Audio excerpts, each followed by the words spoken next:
Oh, okay. He's got one here, sitting here. He's got a piece sitting there.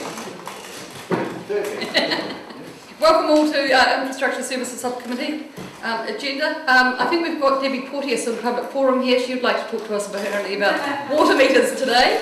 And any updates on the story, Debbie? No updates so far. No, it's been widely appreciated by the community though.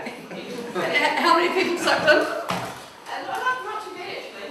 Not too bad. No. At least 11 on ODT That's online. not how it's council. It's a comprehensive report that sounded like it. Yeah, good sources. Thank you. Moving on to apologies, we've got one from Councillor Vandevers who's got a family matter. Any other early departure potentially from Councillor Peach? That's it.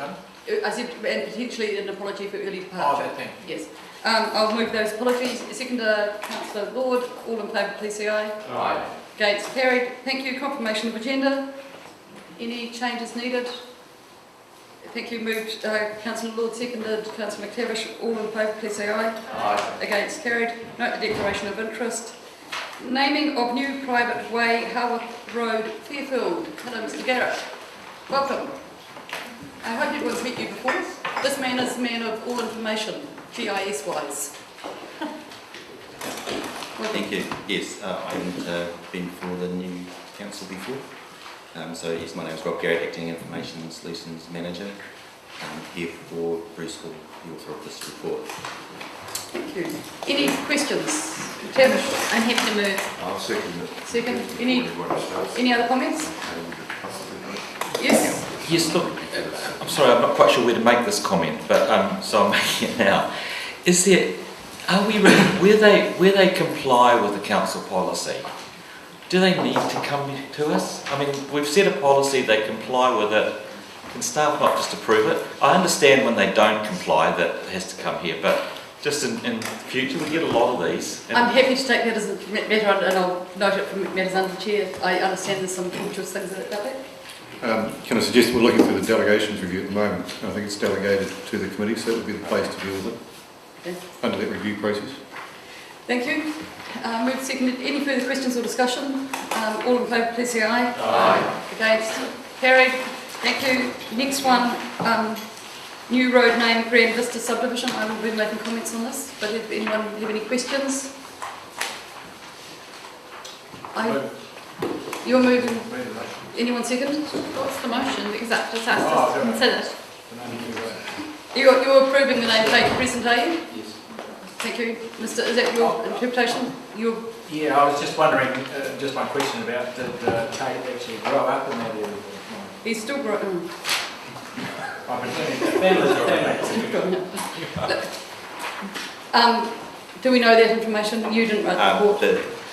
The family still own property on the site. Yeah. So we've had a move that you still moving, Councillor Pete. I'm just checking that. Well, I don't know what else happens here. I'm not opposed to it. And there is a connection to it. Yeah. And you're still happy to second it? Okay. I'm going to do debate and or questions. It's going to be quick to go around. Councillor Hawkins. Yeah, just a question that the recommendation is that we consider it from a process point of view. What happened? Does this then come to the next round of this committee to approve it? Through the chair, the recommendation is to consider because it doesn't comply with the policy, so it's the committee's decision whether to go against the policy or approve it in spite of that. Yeah. Considering the precedence of a previous decision where the name was proposed prior to the policy coming in place. So as the seconder, Madam Chair, the word consider should be removed and approved. Approved, yeah. Sorry, I should have. No, I thought we had done that in that checking around. Councillor McTavish, do you? I'm just simply going to clarify my position, which I always do when these come through, and that is that if we have a policy, I think it's prudent to stick to that policy. I don't think I've said on one of these that we've declined. Therefore, I think we either need to consider whether or not we even have a policy, or we need to reaffirm the policy and stick to it. So my position is that it doesn't comply with the policy. We should be seeking one that does comply with the policy, and I won't be supporting the motion. Any further deliberate? Sorry, Councillor. If this does, if we don't approve it today, then what happens? Someone, oh, sorry. It's through the chair, we put that back to the developer to come up with a name that does comply. We're meant to have a list of pre-approved names that are already approved. Do we have any names on that list? I do believe we've just got one name on that list at the moment. I can't recall exactly what it is. We've got a, for the information of the committee who may not know, we've got a process for people can submit names that we can put on a pre-approved list that can be used by way of developers or ultimately by council if they show us to say, well, we're going to use that name. The delegation is with the council to make a decision. The process that we follow is to allow developers to submit proposals.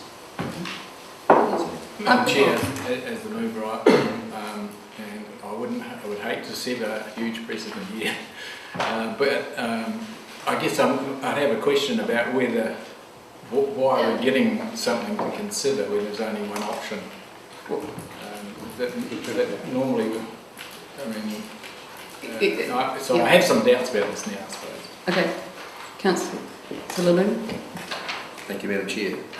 Speaking to the motion, a little bit of background. The Green Vista development was promoted by a private plan change that I think came past the consent hearings in probably 2008 or thereabouts. It was promoted as a three-stage development.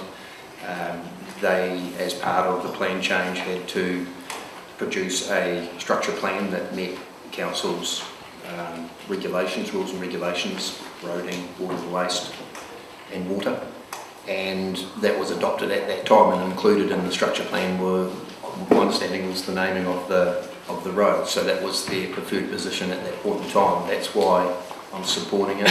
I think it's a technical breach. I know Councillor McTavish has highlighted the point, well, I have a policy, but I think in this situation you have a developer that actually lodged a structure plan which included those names earlier on. We chose to change the policy since.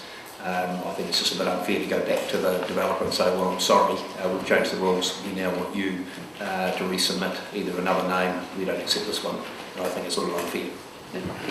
By way of background, the debates that I've heard in the last 6.5 years around the table relates to what we want the city to look like and it's and feel like, and names of streets are relatively important in that.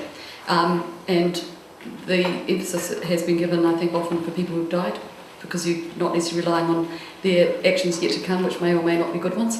But the other part of it that really annoys me is we've got some really neat people in the city that we never ever acknowledge. And the reason I've got my ODT here today is that Tony Robinson came all the way from England to see something about the city that Archibald McIndoe came in. And it really, really upsets me that no one has yet named a street after someone who led the way in plastic surgery in New Zealand.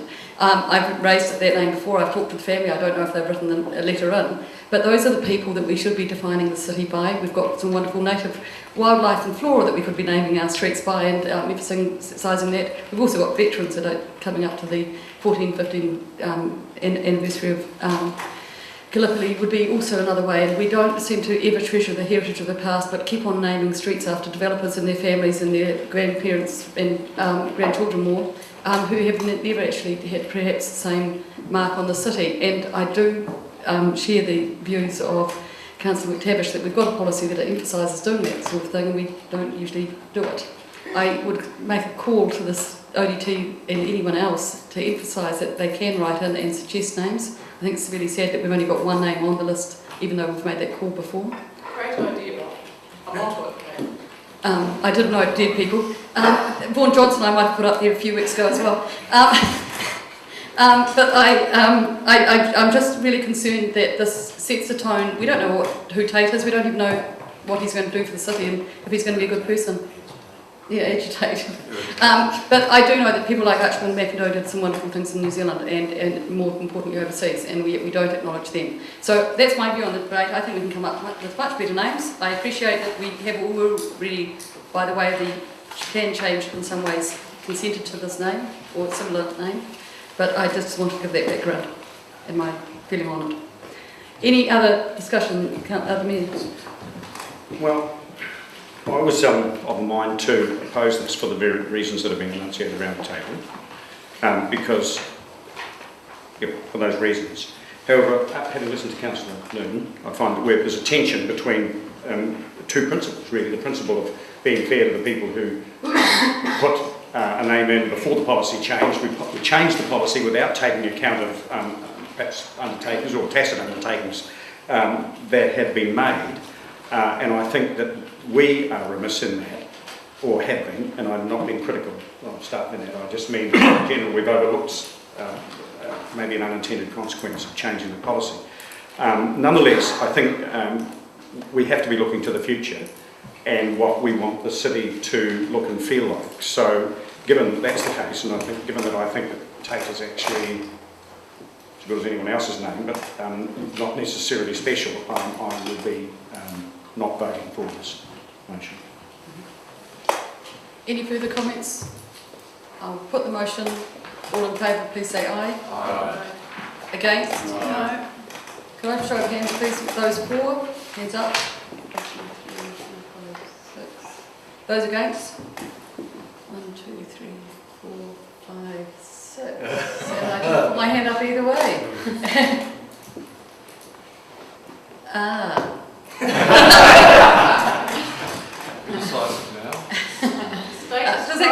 Already got home paper. It's status quo, which I will go with Tate because it's already put down there as Tate. So I'll vote aye. Thank you. Thank you very much. Sorry for the... It's already in the boxes.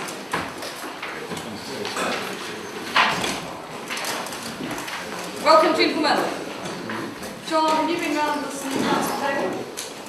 If you've done this, have been welcome.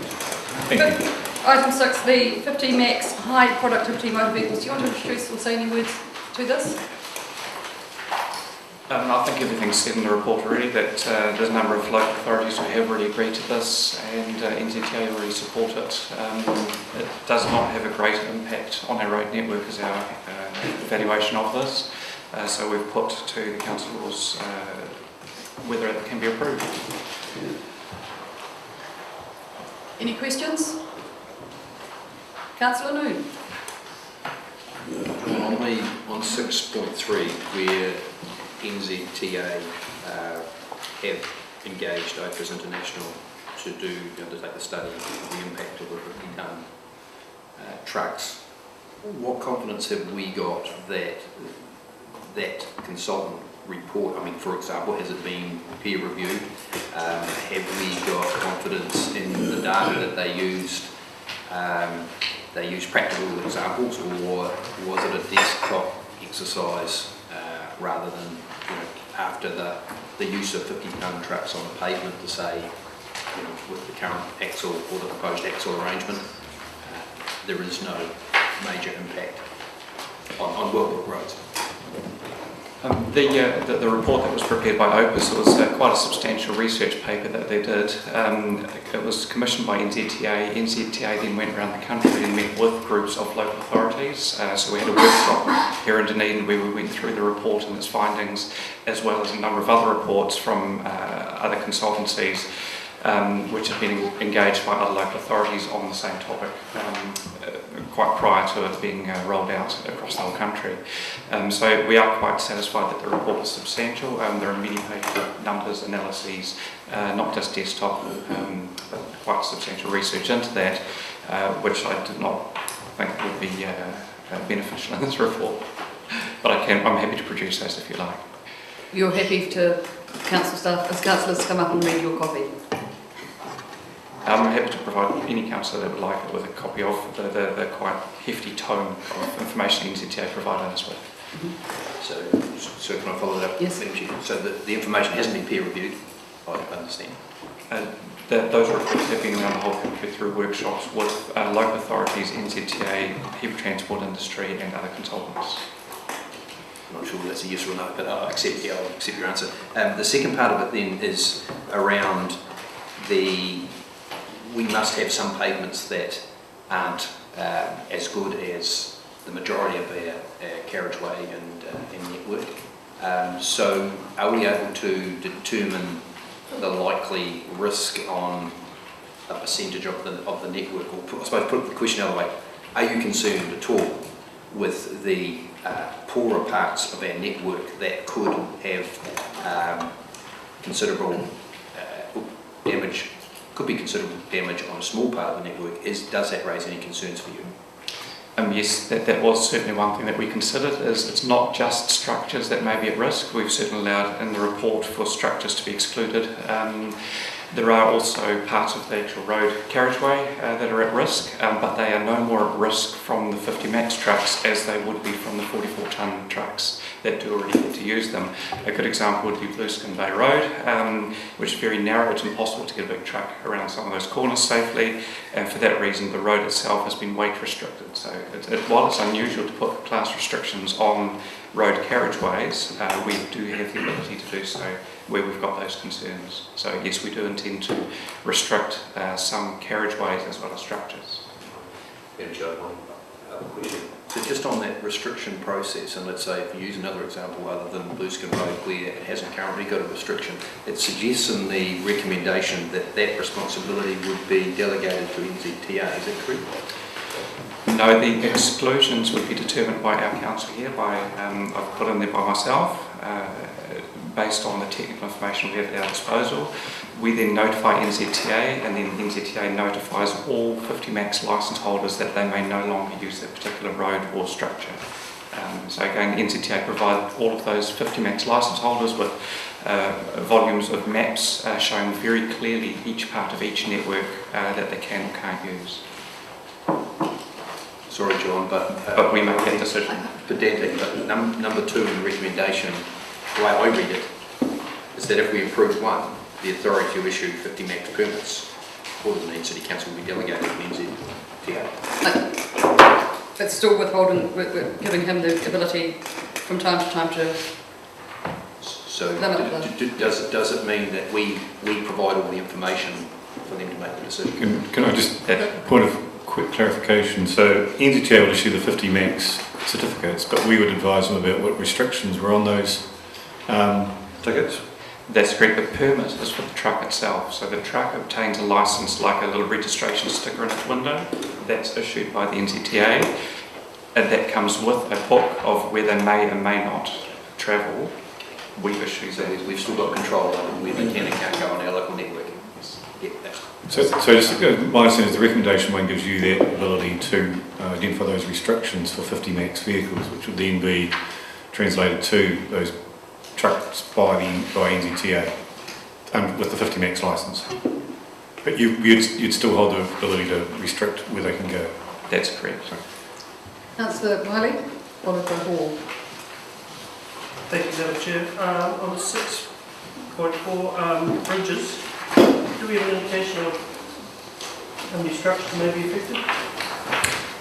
Yes, the Council has engaged Opus International Consultants to do an inventory or condition assessment of our bridge stock. Our starting point is we have 252 bridges.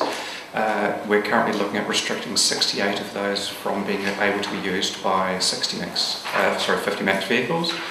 12 of those would be footbridges, which couldn't be used by vehicles anyway, and 11 of those are class restricted for 44 tonne, and the remainder are ones that we're not quite certain about. So before giving the approval and then taking it away, we'll just restrict those to begin with, and we can add them later. And a quick follow-up question, since we're going to be talking about cycleways later, do these trucks have a greater draft to them or greater impact to cyclists? The overall length and width is no larger than the current Class 1 or pro forma trucks that exist on our roads. They are designed to have the same tracking curves as the 44 tonne trucks currently have, noting that there is quite a bit of variance amongst the existing road stock, but it is no worse than what the largest 44 tonne truck already has. Is that okay? Councillor Hall.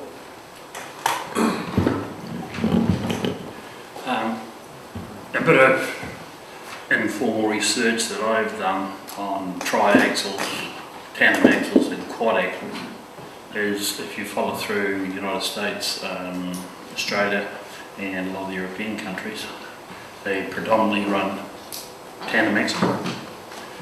And the reason for that, they tell me, is because of the wave between the tri-axle and the quad axle. Creates a wave on the road when the road gets soft. And with running a fair few tri-axles myself, the wear and tear on the tyres on a tri-axle is way ahead of the wear and tear on a tandem axle. So therefore that must be putting more wear on the road, on corners and turning. And have you looked at the restriction of no exhaust brakes in a couple of parts of the city, where these trucks are built to rely on exhaust brakes, and we've got no exhaust brakes coming down Pine Hill Road, and I think there's still no exhaust brake in Fairfield. Where else in the city? Is it no exhaust at all, or no exhaust during the night? Not these exhaust brakes. Yeah. Or these trucks are designed to run on exhaust brakes right throughout the world. Thank you. John? Through the Chair, if I may. So firstly, to try and quad axles, we do acknowledge that the comments that you've made are correct, that certainly when you go around a corner, 3 wheels would scrape more than 2 wheels would. In saying that, there are already allowed to be, under the current Class 1 vehicles, tri-axles and quad axles. They do already exist, they are already on the roads, so in that regard we don't see that as a change to what is currently already permitted. So that, while that is an issue, that is not a 50 max specific issue. Same with the exhaust brakes, is that again be an issue that we could consider, but outside of the 50 max issue, which is whether or not we license those vehicles for use on those roads. If there is particular concern about exhaust brakes being used, again we would welcome that to be raised with us, and we could look into that and look at putting up signage advising people not to. Yeah, well, the thing is, I think the signage is already there, and what I'm more referring to is for the safety of other road users, should that signage still be there? Because, okay, well, we're pulling another 6 tonne per truck coming down the hill, we've got more reliance on brakes, where we should have the reliance on the exhaust brake coming downhill. The 50 max trucks are already required to have greater braking capability than the Class 1, the 44 tonne trucks. They're also required to have greater stability control than the Class 1 trucks. So the NZTA's view is that they are already provided with greater braking and roll stability control. So with regard to exhaust braking, that really is up to the driver of the vehicle to make sure they operate it safely. Okay. Councillor Hawkins, then Councillor Bazette. Thanks, Madam Chair. Picking up on Councillor Noon's question with regards to the potential increase in wear and tear and associated maintenance costs to council with the increased tonnage of vehicles. In that vast tome that you speak of, was the evidence contained within it based on international practical examples, or is it more of a theoretical physics equation? The research done by Opus was very much New Zealand based. It looked at the existing New Zealand roads, road formations, road materials. It looked at a lot of the research that was done by consultants in the heavy transport industry, including prior to the 50 max being introduced. So we do believe it was quite relevant for our current conditions here in New Zealand, and particularly that it was also relevant for Dunedin. So there is work already on vehicles of this. There is evidence already of vehicles of this type on New Zealand roads and the wear and tear associated with them. Yes, certainly under our heavy permits we can go well above 50 tonnes. There's NZTA running 62 tonne vehicles on their network. So there is certainly information about already on heavier than 50. Regardless of the axle distribution and the impact on the roads, there will be a greater, from my crude understanding of physics, a greater momentum, given that the mass, even the velocity will stay the same, but the mass will increase. There isn't mention in here about the potential impact on other smaller motor vehicles. Councillor Wiley mentioned cyclists, pedestrians. what kind of work, if any, has gone on in that field? There is a comment under road safety that the NZTA has looked into that specific issue. Their belief is that a 44-tonne vehicle travelling at 90 kilometres per hour having an impact with a smaller vehicle will be there'll be very little difference between a 50-tonne vehicle doing the same. That's correct. So whether the heavy vehicle rolls off the road or collides with a smaller vehicle, what I've stated there is that the difference in crash severity is considered to be immaterial, and they are both speed limited, 90 kilometres per hour. Thank you, Councillor Bazette. Yeah, John, this seems to me a very odd way of going about it. For example, if we don't agree to this, then our near neighbours from Waiteka, for example, have got a 50 max truck. They want to come to Dunedin with a load on, they can't go through the city or on some of the off-roads, if that's need to be the case, or someone coming from the Clutha district or Gore, they get to the boundary and what happens then?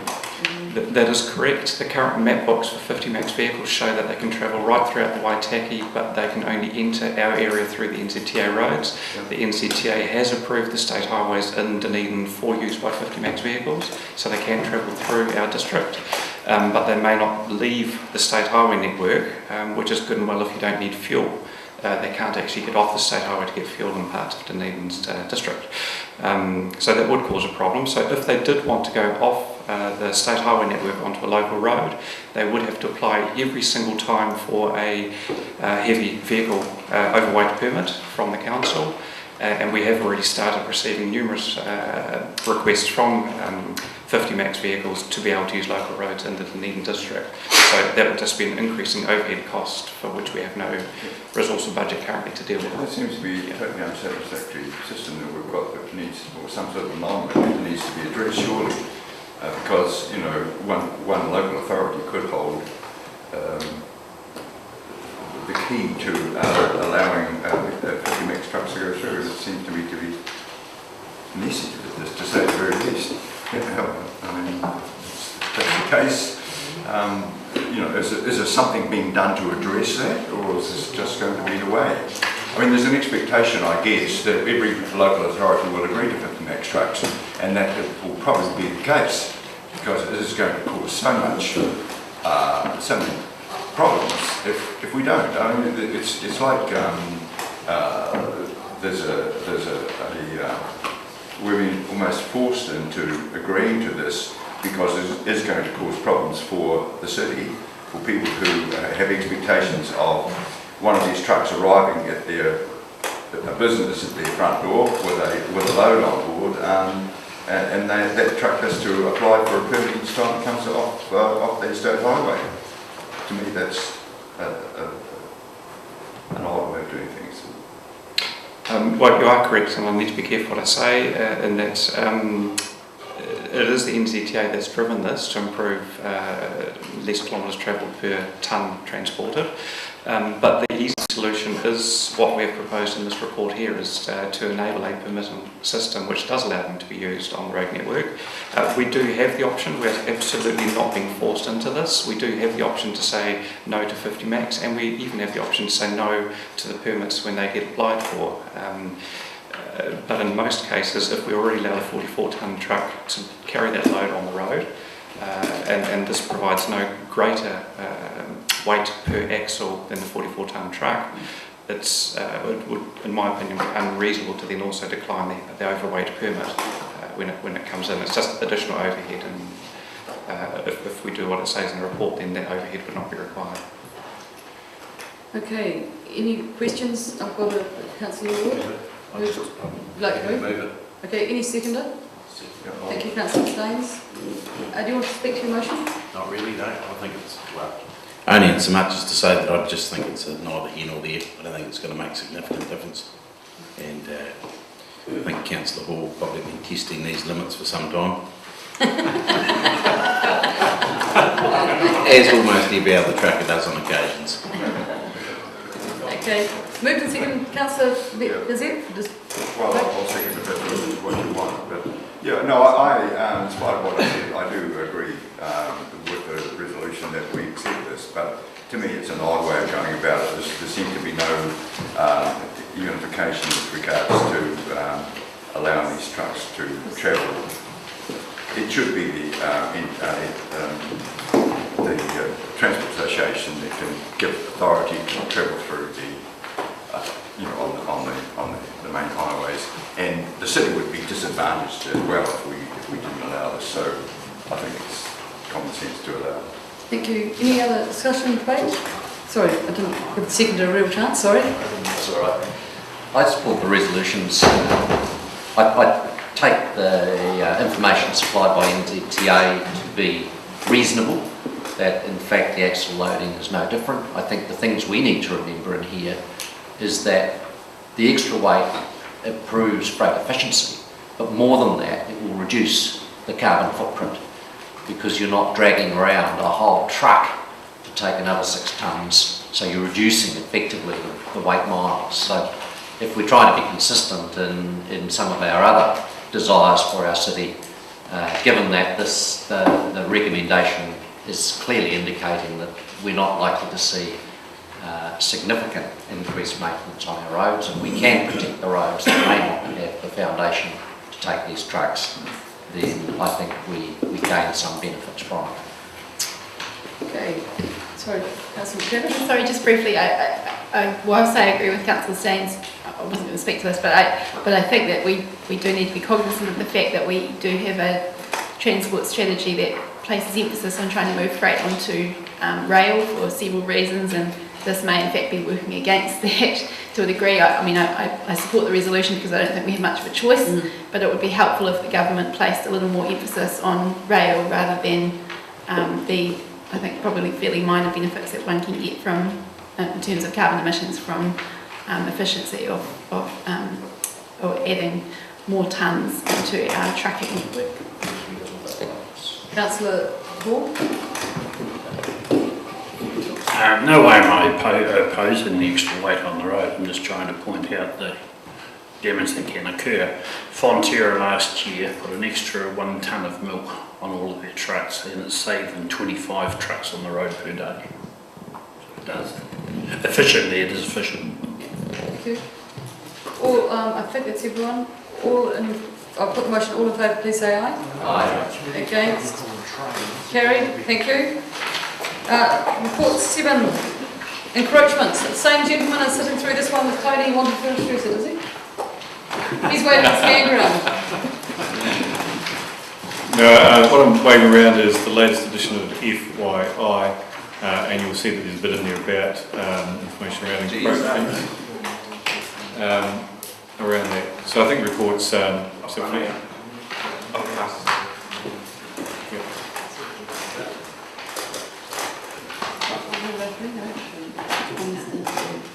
Okay. So it's on the reverse, so you have to open it to the left, not to the right. And it's called Is It Yours?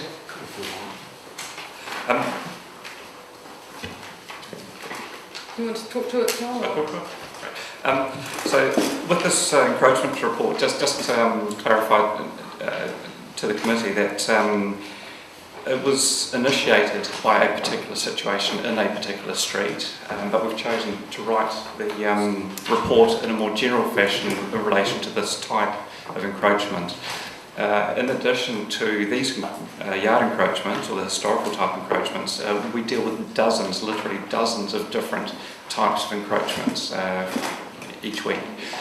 And there are many different situations that we need to be able to accommodate. So this only represents one specific situation which was raised through the media and other means. And so I just want to clarify that there are actually many different types, and so our focus has been not to draw conclusions or to change policies or to make any recommendations for change, because any of those sorts of thoughts would need to be done in the wider context of all the different types of encroachments, both on the road as well as private property owned by the council, parks and reserves land, water and waste land. There's quite a few different situations where we would just have to be consistent and not make any immediate changes just based on a particular situation.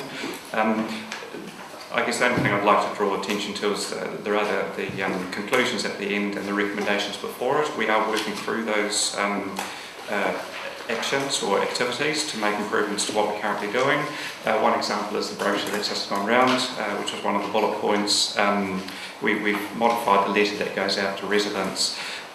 We have developed a website, which is the web address is at the bottom of that FYI, which includes some of the information that's included in this report. So we are working through those and doing them, but we would welcome any further thoughts that you might have or questions that you might have. Councillor McTavish. The question that I have is, I welcome the review, but I hope that it will be done in conjunction with your colleagues in Parks and Reserves and corporate policy as we work through the Parks and Reserves strategy and also the environment strategy, so that we get some alignment between some of the thoughts I know that came through in the transport strategy and also in the spatial plan around things like using paper roads for access corridors for pedestrians and cyclists and for recreation purposes, and some of the ideas that I know the community are interested in and which your department is starting to liaise around alternative uses for road verges and that sort of thing, and would seek confirmation that that would be the case. Yes, we acknowledge that it's a multi-department review that will involve particularly PARs and the likes to consider those types of matters. Thank you. Yeah, to the chair, I was going to say that given I'm responsible for both areas, they will be covered off both. Slight difference in some of the parks and rec spaces with reserve legislation, which makes a slight distinction, but the fundamental approach around approaches to authorising these or giving certainty around these encroachments is the same. So we'll make sure we get across the board on all of them. Councillor Thompson. No, I'll wait and make this a comment rather than a question. Too hard to put into a question today. Councillor Hawkins. Just quickly, given the ambition to align it with that, the development of those broader strategic outcomes, is February 2015 still a realistic time to have this review done? Yes, the review must be done by that date as required by the policy. Can I ask a question then? What happens to the people in the interim who sell it?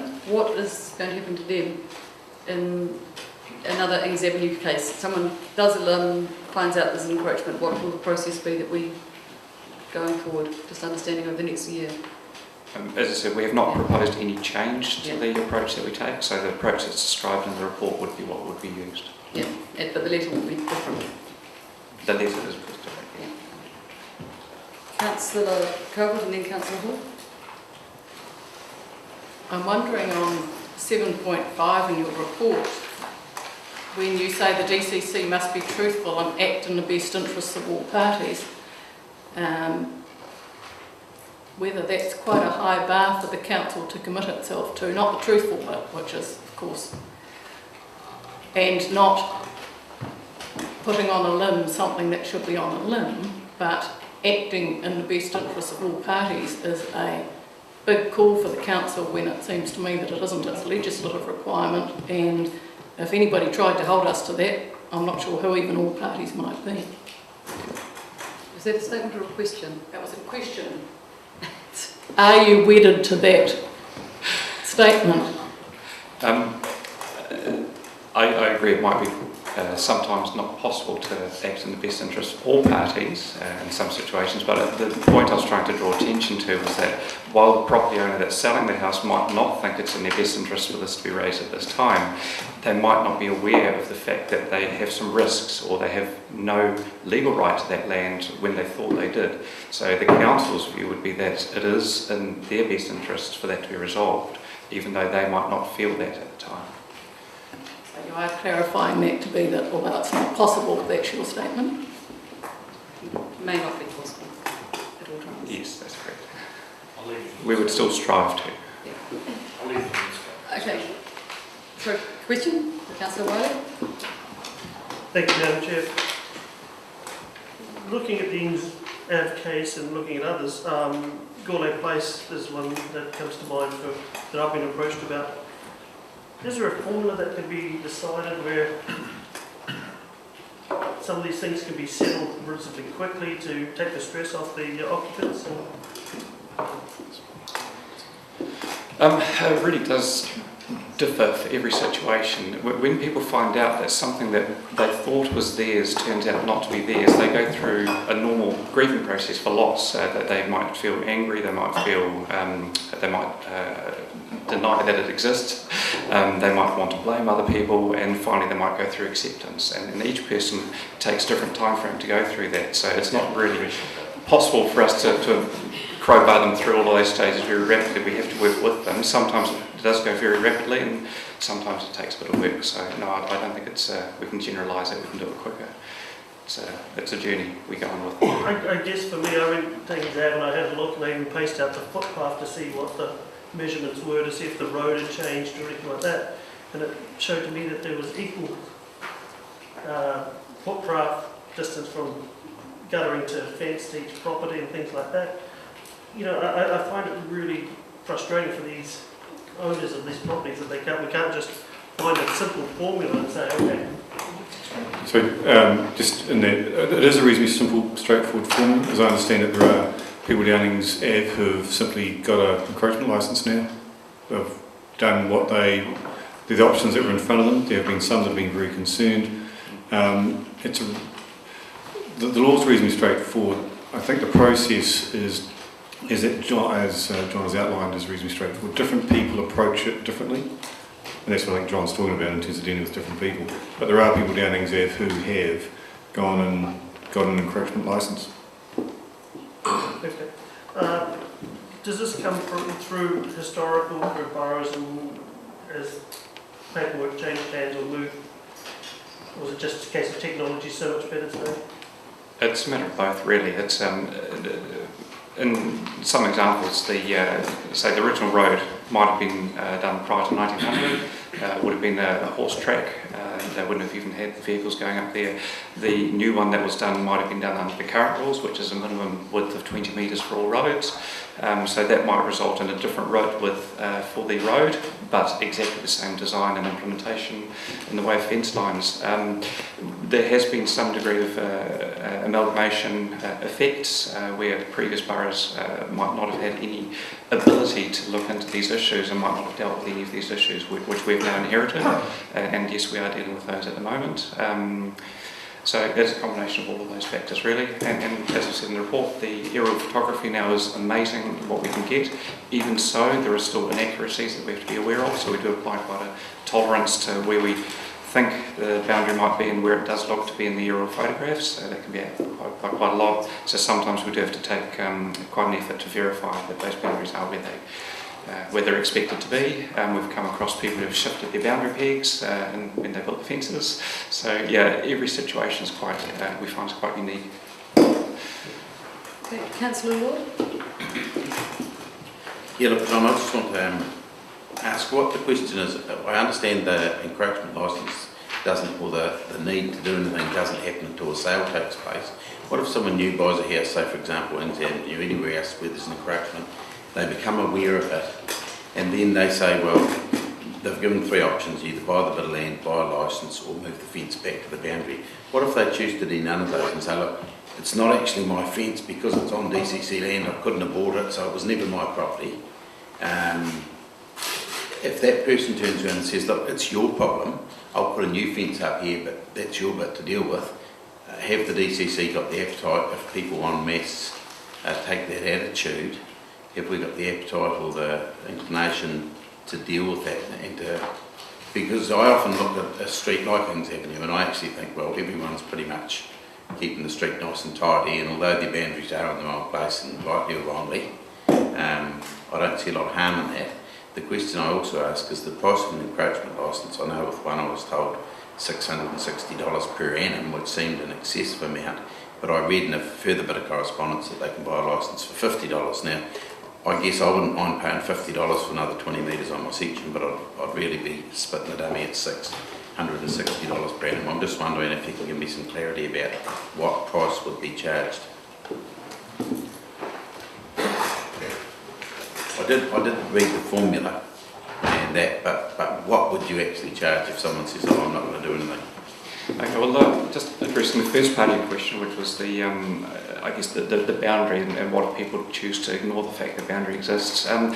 Like it says in the report, if they do nothing, the information is kept on the record for that property that we've notified them of an encroachment, it's up to them to do something about it. If something then happens, and then if I could just provide an example, we had a person who did some work on their carport, they hired a contractor to do some minor excavation work. There was a small slip. They purchased contractor's insurance. There was then a larger slip because of the first one. They contacted their insurer. They said, oh, yeah, we've opened up a claim for you. So they engaged the contractor to build a 4-metre tall gaping basket wall to remedy the slip. When the insurance assessor came back, they said, well, actually, it's on road reserve. We're not going to pay the claim. They're now $20,000 out of pocket. They might lose their house as a consequence. So this can result in problems if it's not addressed by the property owner. If it's very minor, then the property owners might be quite happy to sit on that risk. But at the end of the day, it is a legal boundary. It is a situation that remains unresolved. As you say, the council's got no appetite to chase up the resolution of that. But if anything does go wrong, then the property owner does bear some liability potentially. So the second part was the dollar amount, and as I've explained in the report, it is a large amount per square metre for an encroachment licence in order to try and encourage people to buy the land instead. If they bought the land instead, there would be an upfront cost, which becomes an investment. It gets added to the property value. When they sell the property, they get that money back. So yes, it is an upfront cost, but they get that money back. But they do then have to pay rates. Now that rates is about, in the example I've given, it's about half. It can be a quarter or even less in some situations, or more in other locations. But the whole point of having a higher licence to occupy was to encourage people to buy the land and pay the rates instead. That was the purpose for it. So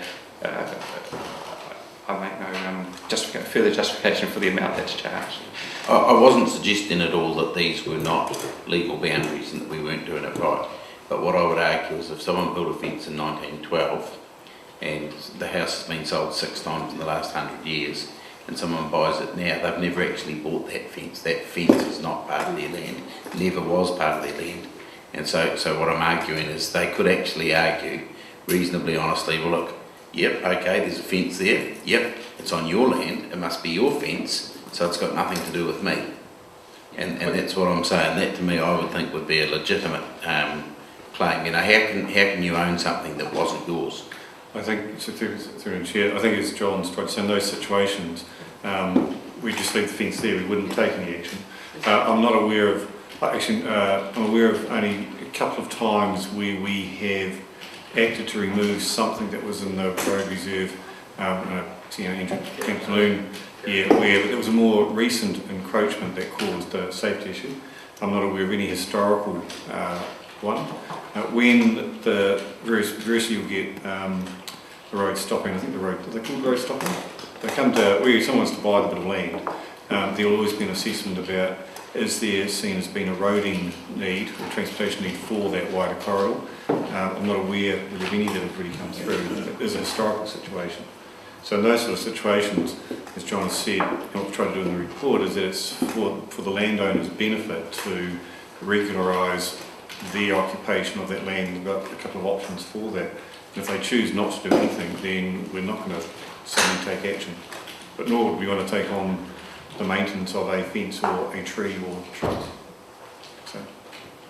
Okay, any more questions?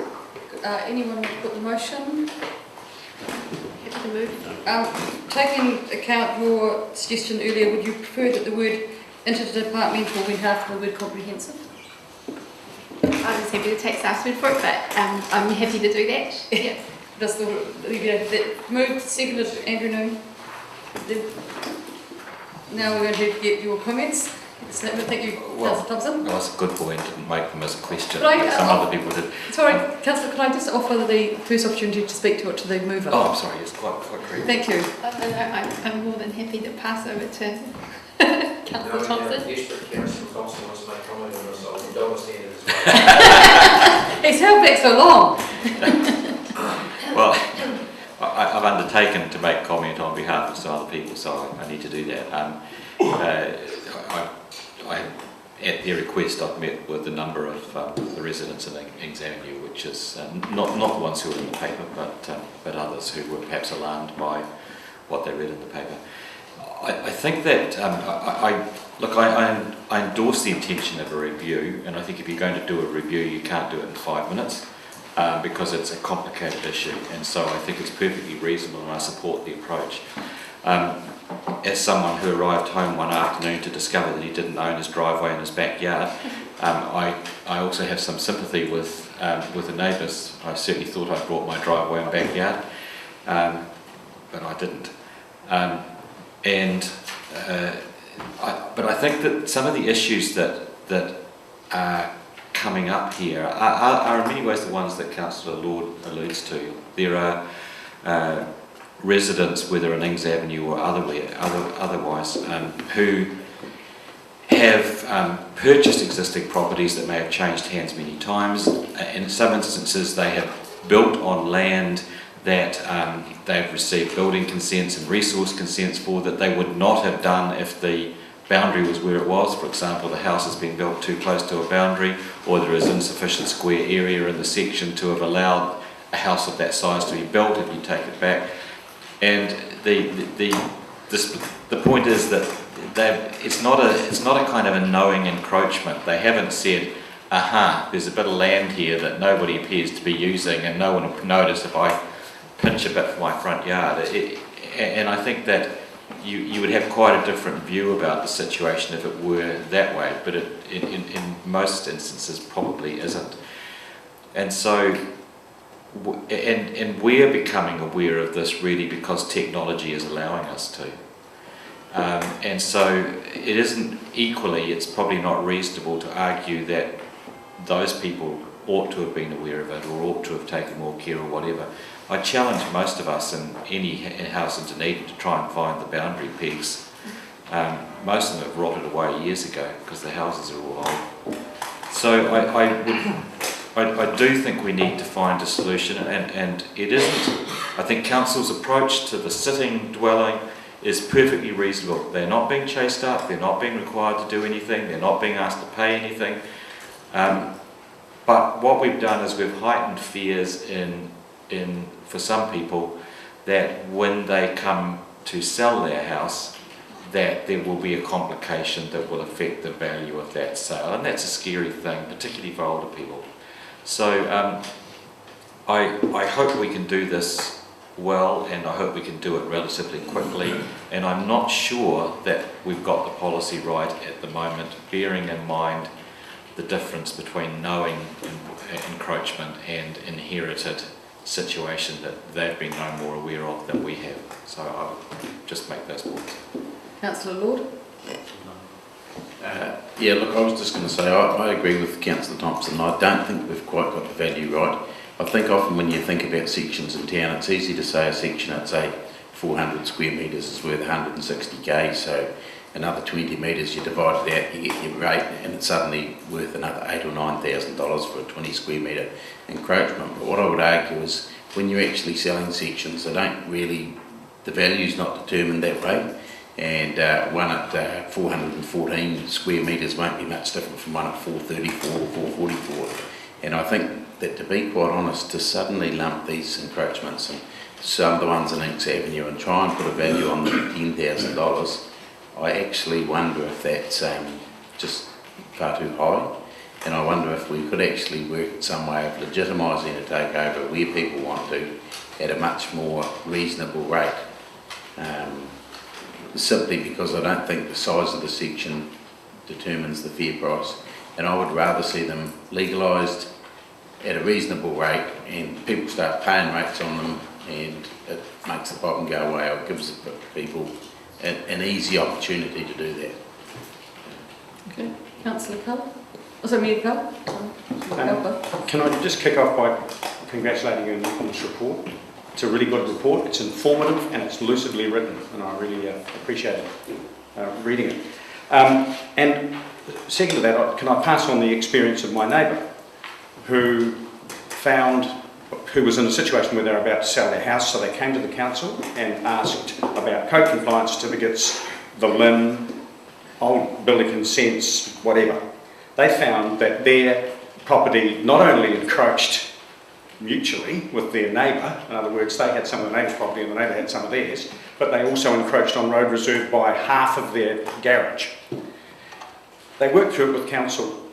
They could not speak highly enough of the way they were treated, the way they were dealt with, and the cost that it imposed on them. They were wrecked with the result that they got through this process. And I think what we've got to appreciate here is that sometimes things happen that are no one's fault. And rather than just pointing the blame and flailing around, you fix it. And there's a cost to that sometimes. And we can work on the costs, and I think the policy might not have got the costs, absolutely right. But you've got to be realistic about this. It's no one's fault. It's an issue. It can have ramifications for every party afterwards. It needs to be fixed. And I think, from what I understand, our staff and our processes at the moment are doing that pretty well, if the report back from my neighbours is any indication. So congratulations. Thank you. Councillor Hall. Reading the road encroachment policy, that the encroachment fee for the occupation of the road reserve for site development be set at 7.5% of the rated unimproved value per square metre of the adjacent property. When a developer develops, the price is set for the section. There's a percentage for the land, there's a percentage for the services on the property and the subdivision, and there's a developer's risk. Now, when you use the existing property on a square metre rate, it is way overinflated for the value of that land. Because if you valued the road as the road, it would be approximately 200 per square metre. So what you're doing is, in the likes of Ings Avenue, we've got number. Councillor Hall, we are talking to the motion, which is that they undertake a review. Yeah. Are you going to talk to that, or are you going to talk to the current policy? Because they are undertaking the review, and I think that's informing the review. I'm happy for you to carry on, but I just want to make sure that we, in that context, yeah, well, I'll get okay. round. Sorry. I hopefully get round to the right way round. Sorry. Yeah, so the road was donated to the council as part of the subdivision, and therefore the value of the road is all that people are getting. And if you equate to the price per square metre of the section, it is 3 to 3.5%, is about a third compared to the value of the section. So they are actually paying for the services to the section twice, the services of the road twice, where they should be only buying the land. Does that make sense? Yes, I've recorded that and I'll include it in the review.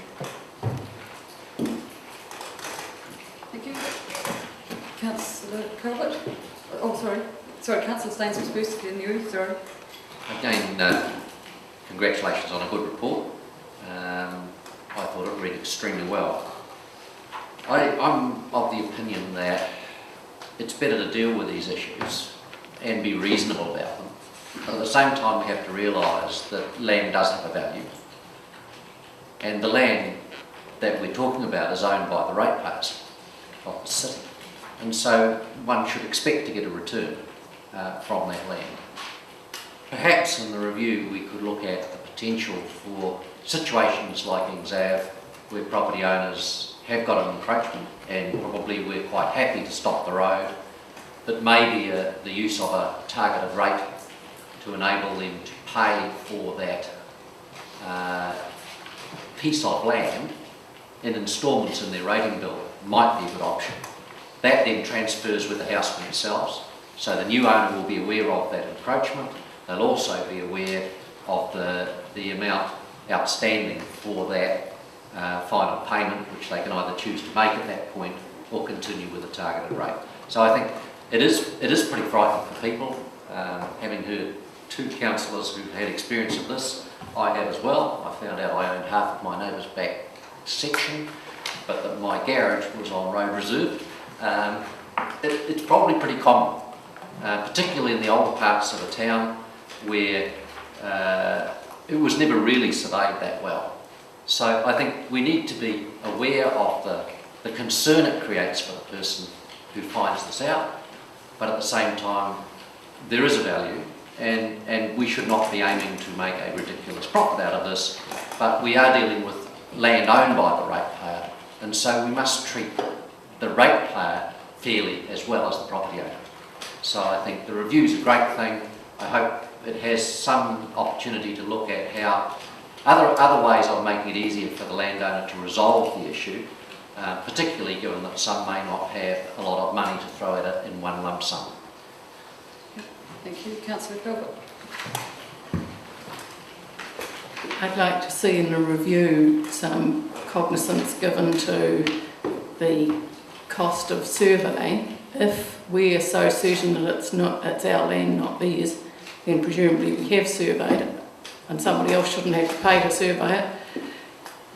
If we are just having a result that makes sense for everybody, it may be that the answer is to survey a whole lot of them, which is a much cheaper cost than to do 4 pegs in a corner of every second house.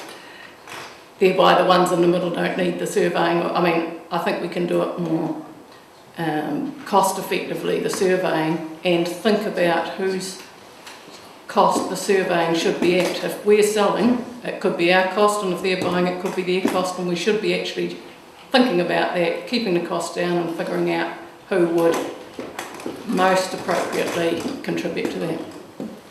Thank you. Anyone else? I'll be supporting this motion, and again, thank you for the report. I note that it's really the councillor's fault. Oh, sorry. No. Sorry, can I just finish? Then, yeah.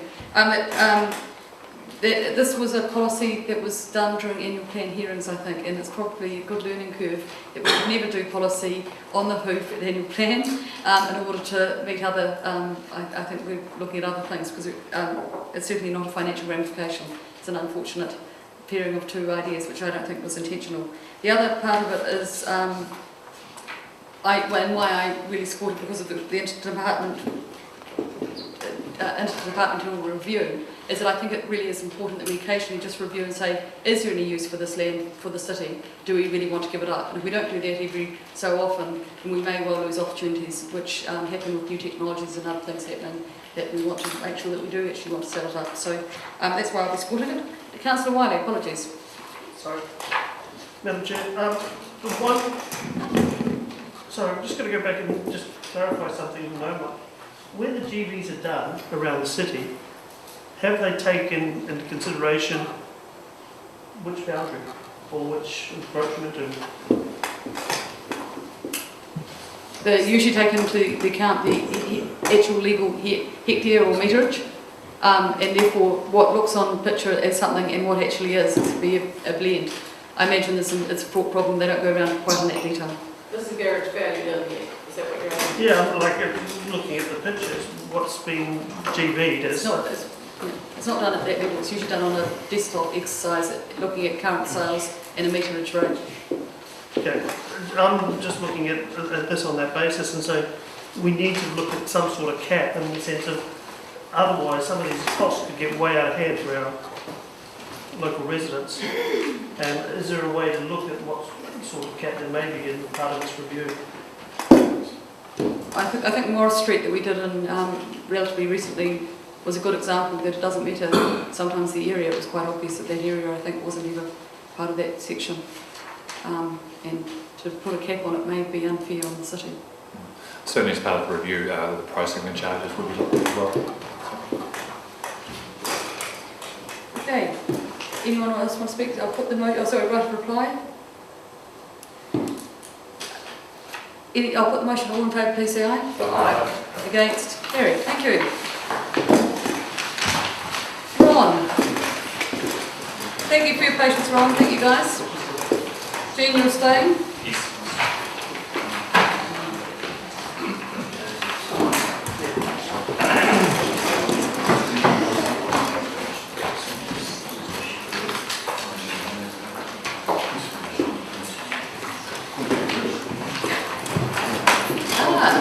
beautiful vision.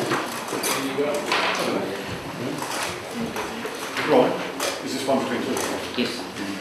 Sorry.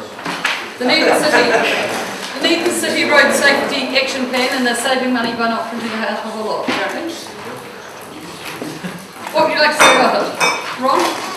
Madam Chair, there's a couple of things I would like to add to my report. First of all, is in the Road Safety Action Plan, it's talked about 2013 we killed or seriously injured 81 people. It's actually, for the last 5 years, we've killed or seriously injured about 80 people every year. So that's a correction. And what I'd also like to highlight is in 2009 we had 105 people killed or seriously injured, and we're on the right track. 2013 we got that down to 73. So we are tracking downwards, and it's mainly been the 2013 results. There's been a big reduction in young drivers, intersections and motorcyclists, and that's why that those numbers are down to 73 in 2013. It cannot be said the same for cyclists, older road users and pedestrians. The changes over the last few years are fairly static. Now, this is a collaborative project that we're only one party of? Yes, there's five parties. There's Dunedin City, NZTA, ORC, Police and ACC. And what I have provided you with, this is a draft version of the action plan, which is just an update on the engineering one, which is attached to the report. Thank you. Questions? Councillor Noonan. You go for it. It's probably more of a comment, and I only want to make the comment now at the front end because I had been, as Chair of Infrastructure, the appointed member on the Road Safety Partners group, and just really wanted to say that it's been an absolute pleasure working with these people. They're all focused on the same thing. They all want the best for their city. It's a wonderful example of a partnership, and in particular Ron's efforts and his team within the DCC. It's been recognised nationally, some of the work that Ron and co have done, identifying those hot spots, which is something like 3.something% of the network where 50% of the accidents are happening. So we're right up there in terms of the work that's happening nationally, and yeah, this is just great to get to the stage where we have an action plan, and in terms of bang for your bucks, this is a very good investment. Thank you. And also having sat in there, but they do need to stop taking sweets at the meetings. Councillor McTavish. I'd like to go to that meeting. Look, I would endorse the comments that have been made. Can I ask two questions though? First is around process. So you say this is a draft. Is that is it something that you are seeking comment on from us, or is it here for noting for another process? Through the Chair, the last question first. It's for noting. And in terms of draft, basically the layout is all sorted out. It's just a matter that we just would like to change some of the photos to better reflect issues.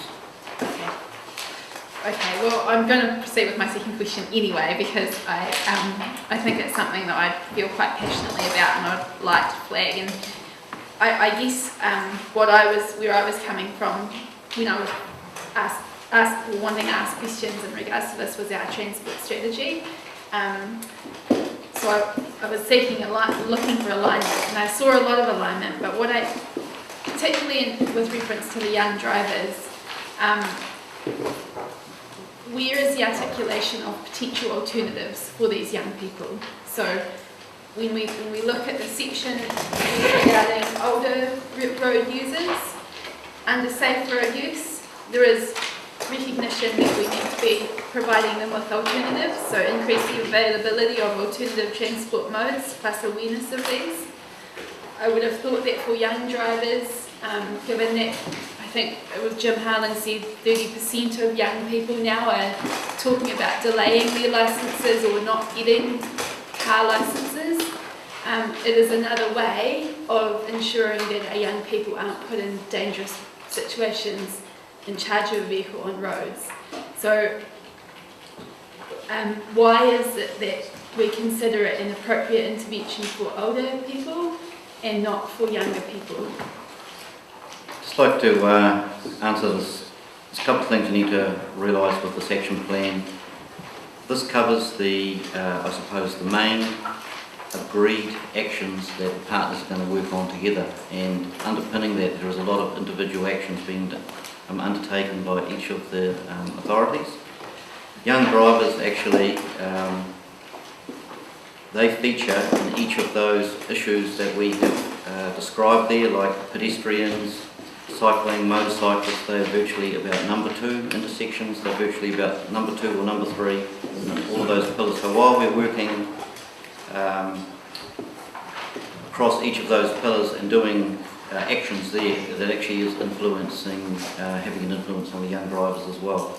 And this, what you have to remember is this has taken a year to put together, and it's our first action plan where we've thrown out the 3 E's, which was the engineering, education, enforcement, and we've got the 4 pillars now, which you'll see there, and as we go through this, this action plan will morph as we learn how it works, because one of the things we're learning is, well, how do we keep it up to date, and how do we do it? How do we do it in such a way that we spend more time implementing actions and that kind of thing, as opposed to updating and just typing notes? Yeah, there's probably debate. Oh, wait. Yeah, Councillor Thompson. My question's about this paper, but it's germane to the next one. One of the things that comes through in this, it seems to me, is the importance of engineering for safety and risk reduction and impact on, the ability to which somebody is likely to survive, for example, a crash. Do you have any sense of how much that focus has changed over the last 20 or 30 years, and how much that, I really can't give me exact numbers here, but how much that's impacted on reducing road deaths, increasing survivability for accident, and to what extent you see that as being an integral and important component of road safety? Okay, yes, through the chair. Engineering is important, and I'll answer that first, and then I'll link it to the 4 pillars. The NZTA, over 2 5-year periods, they have done a lot of engineering on their network, and what they have found is that nationally they have reduced the number of fatal and serious crashes by between 13 and 15%. Nationally, local authorities in the same period have achieved reductions on average of up to 3. So we are not performing very well at all, and that will vary across the local authorities. So what we're doing now is we are aiming with this action plan, we're targeting a lot more to risk, and we're using the engineering. But what we're also doing is, with the safe system approach, the way it works is if one of the pillars falls over, the other 3 pillars should actually fill in the gap and ensure no one is fatally or seriously injured. And a good example of what we're doing is with the South Dunedin cycle network. There is a lot of work going on, as you know, with infrastructure, and complementary to that, there's a lot of education going on with the bike library, etc. And the aim is to educate those potential users so they have the skills to use that network when it's completed. And that is the safe system approach. Thank you. Thank you. Any other questions? Can I just follow up on Yes, sorry. Just on the issue of the philosophy and the engineering, which is undoubtedly extremely successful on highways for all sorts of reasons. How does that sort of approach apply to the what appears to me to be an ongoing, developing issue with intersection behaviour and people paying reduced attention to traffic lights?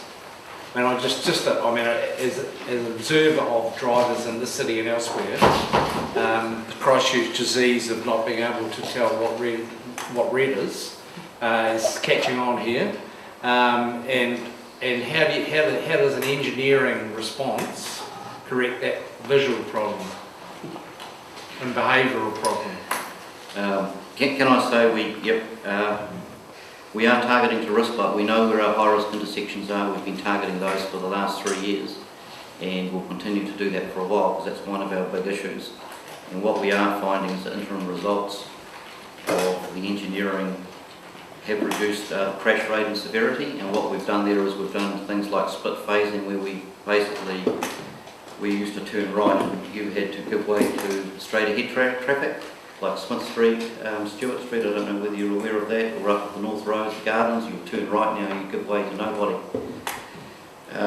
You can just turn now. In terms of, I've lost myself. In terms of people not obeying the signage that you're providing for them, however you're configuring it. So what we have done is, what we've done as part of this under safe road users, you'll have we have got a problem in Dunedin with red light running, that's definitely for sure. One of the reasons possibly is there can be a little bit of frustration how long the lights take to change, and we've actually got a guy down here actually this week looking at that, how we can keep our intersections safe but make them more efficient. We will get to that point when they are efficient and they are safe. We may still have red light running, and the police are starting to have a national campaign where they are going to have cameras nationally, and they are going to manage that whole process for intersections where there are red light running. Now, whether or not Dunedin is in there, I don't believe we are at present, but what we want to do is we want to make sure that if they go down to the next level, we have done absolutely everything with our intersections, so there's no excuse that we can't use the cameras in the future. Can I just follow that up? Yes. Is there only the one red light camera and the one on the bottom of the bridge on the one way? We have no red light camera. No, I know, but there is one there, isn't there? Behind the traffic lights, pointing towards the Queen's Garden. Not that I'm aware of. Really? Okay. Have you been caught there? I don't break the rule. Councillor Wiley. Thank you, Madam Chair. Having a 15-year-old going on 16, I do want to applaud the Young Driver Initiative and how that's gone. It's one of the few times my son's come home and told me what he had to do at school. And that had a profound effect on him and his classmates, so I'm great to see that initiative. Thank you. I think every school in Dunedin went to that initiative bar one. It's fantastic, the secondary schools again. Any other questions? Anyone wish to? Oh, sorry, Councillor Peake. Yeah, just given that pedestrians and intersections figure highly in the risk factors, I'm just wondering, and in light of a number of people who have suggested this to me, whether the Barnes dance reintroduction at the problem intersections would be something you're considering in the future. It has been considered a number of times last year. Can I just add, Madam Chair, this really is why we've got this action plan here. We're just at the start of the journey, and we're just starting to gather momentum with all the agencies, and we need to get the community on board, the community groups and the rest of the council, and this is just the beginning. Thank you. Councillor Hawkins? When it comes to the intersections that we control the traffic light phasing of, are there any factors other than traffic flow that are considered, and when it comes to that phasing, and if so, what are they? Well, through the chair, there are other factors, like there are definitely human factors. We have a lot of jaywalking in town. We have, as I said before, we have timing issues, and we also have, between our signals, we have a little bit of inconsistency. We have over 80 sets of signals in town. We also manage the NZTAs on their behalf, and what we're trying to do is bring all of those signals up to a minimum standard. But what you have to appreciate is not every signalised intersection should be set out the same as another one. What we would like to see is two intersections that are reasonably similar. They work in a similar manner as opposed to two dissimilar ones, if you follow what I mean. So there are quite a few factors involved.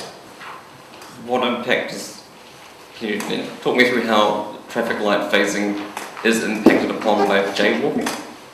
Well, it's not, the jaywalking doesn't impact the phasing, but what it does, it affects safety. But some of that jaywalking could be a result of the frustration at the phasing being so heavily weighted in favour of traffic flow. Agreed, and we've worked hard on that the last few years. What we've done is we've put a lot of pedestrian protection in town. I'm not too sure whether you've noticed that, but you'll see pedestrian lights, they will go green several seconds before the vehicle phase. We are putting a lot of red arrow protection in, especially for right turns, where actually the vehicles are held till the pedestrians are virtually right across the road. We haven't managed to complete that for all of the city, and it's going to take some time to do that. Thank you. You're happy to move, Councillor Lord? Second. Thank you, Councillor Tavish. Do you want to speak to your motion? Any further debate? I'll put the motion. All in favour, please say aye. Aye. Against? Carried. Thank you very much, especially you, Ron, and the team. It's been great. Thank you. Thank you. Can we just have 5 minutes adjournment while we can get enough chairs around here for Sarah, Carly and Simon? And just 5 minutes.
Two more to return.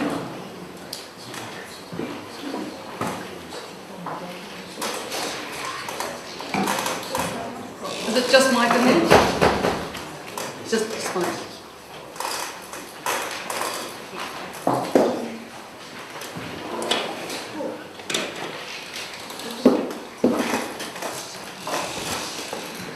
Welcome, Carly, Sarah and Simon, thank you very much for coming today. What I propose is that you introduce your paper, and I know the Mayor wants to say some words from the Local Government Committee around what he has heard as well since I think this paper came out. If that's okay? So just a brief summary. So the paper describes really what's happened since we last came to the Council, which was when we asked for you to approve the two options for the cycleway for consultation. So then since that time we undertook the consultation. We had a lot of responses which you'll see detailed in the report. We had a lot of support for the cycleway, but we also had some people who raised concerns about parking, which was no surprise. So we have done some subsequent work, both ourselves and the NZTA have done more work. We've, like DCC staff, have done work around the parking opportunities and options, and NZTA have done more work and produced option 1A, which is a new different option, which is somewhat late to the table, and we haven't looked at it in as much detail, but seems as though it could be promising. So the next stage really is to keep all three options on the table, and for the NZTA to seek funding through the Regional Land Transport Programme to complete the next stage, which would be an indicative business case. And it's normal to have a few options on the table at that stage, so that you can then dig into them a bit deeper and see really which one does give you the best benefits for your investment. So that really covers the paper. I'll give Simon the opportunity to add anything, and then maybe we could take some questions. Simon, yeah. Through the Chair. The key seed or message that I'd like to sow for Council is that we started off with two options back in October, and in response to the consultation process we've developed a third option, which is the variation of option 1. We've got option 1A, 1A and 2. In terms of cycle safety and providing safe choice, they all tick that box to one degree or another. They're not all the same, and I think the working group's preference was option 1, but they all tick that box to one degree or another. In terms of the... They all tick the box to one extent or another. Yeah, what do you say about option 1 then? I just missed that, sorry. Ticks at most. Oh, option 1 was the safest. In terms of the traffic engineering perspective, that ticked the best. In terms of the pure traffic engineering perspective. What I think the choice of option will come down to, however, is more of a wider, a bigger picture view as to where the council want to head.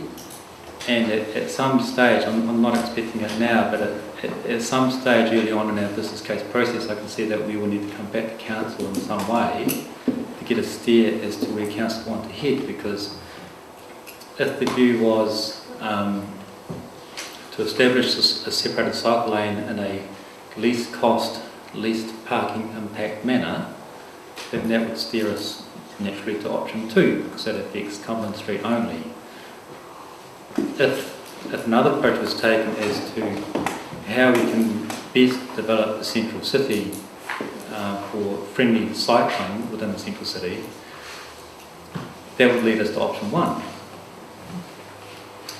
If a balanced view was how can we optimise the use of both corridors, that is more likely to lead us to option 1A. So getting that sort of steer at some point, that gives a basis by which we can work to, but from the working group's view, we didn't think we could do that because that wasn't our mandate. Our mandate was to look at safe cycling options, but it's the sort of thing that needs to be borne out in the business case, and say council's approach to the bigger picture within the inner city would be a clear steering guide, I guess. So that's probably the key seed I'd like to sow. Through media, not the ODT, but sort of comments that you get in response to the various stories that you get. Also really want to relay the message that this is not about, at the heart of it, it's not about cyclists and it's not about motorists, it's not about putting one over the other. It's all about responding to transport needs of Dunedin people who, out of need or choice, wish to cycle along on the inner city network. So that's what's driving us as a working group, but also the transport agency is providing for that need. There's been quite a bit of comment as to shouldn't cyclists not be on the highway in the first place and deal with the problem that way. I guess at a simple level it might look like it does, but really it doesn't respond to that providing for the cycle need in a city. All it does is shift the problem, it just shifts it out of the transport agency's camp, puts it onto the DCC's camp. So it doesn't answer the problem. We have also confirmed through the cycle surveys, confirmed that the one-way pair is the route of choice. There's more people that use the one-way pair than use George Street, and there's more people that use George Street than Lee Street. We did our surveys during the university break, so that may change to some degree in terms of when the students are back, but still we've got a very clear picture that the one-way pair is the route of choice. And we've also got a picture as it is the block on the north side of the hospital and the S-bends. That is the block that got the greatest number, so that is the signal to us that it's not people just going all the way through, it is people who want to get to the heart of the city.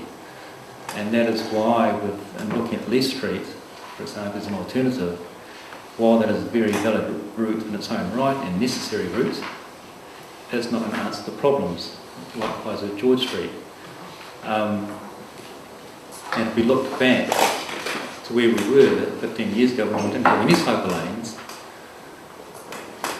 and we promoted, or the city then, promoted Lee Street, that didn't solve the safety issue. We had a cycle fatality, and that's what kick-started the whole cycle lanes installation in the first place. So in terms of taking cyclists off the state highway, it doesn't solve the issue at heart, which is in providing a cycle network within the city. As we've gone through, the working group's focus has been improving safety, and that's in all the material that we've put out, we're trying to stick to that. But it's pretty clear that there's a bigger picture out there too, whether it's in terms of health is a big one, community health, the general contribution to a wider network and therefore providing better choice for transport within the city, the local economy, less money being spent on fuel, there's less money leaving the Dunedin economy, and even from a pure traffic view, the cycle lanes, they are in effect a third traffic lane. We can get more people through the one-way system using the cycle lanes. So as a working party so far we're focusing on safety, but we realise that there is a bigger picture out there, and that might form part of future views as to which way council think we should head in terms of the option selection. Now, the Mayor was at local government last week. Did you want to make some comments now, or do questions and then you make a comment? Which would you? Well, I'm going to make a comment now, because if anyone wants to ask me anything about what I'm going to report, then they can do it in the context of asking these types of questions if that's what they want to. As the Chair has said, I was at Local Government New Zealand Zone 5 and 6 meeting on Friday. We had a presentation there from NZTA and the persons of Jim Harland and Bruce Richards. And I took the opportunity to also have a conversation with them. And out of both their presentation and my conversation, it became clear that things are moving quite quickly, both in terms of financial context and design option context. So starting with the financial context, well, I guess everyone's aware that there are reviews going on. One of them is the FAR review, etc. And the basis of that is that the amount of money available, whether it's from fuel tax or whether it's from direct government grants or whatever, is diminishing, and it's a real challenge for NZTA to allocate it around the country for the various different funds.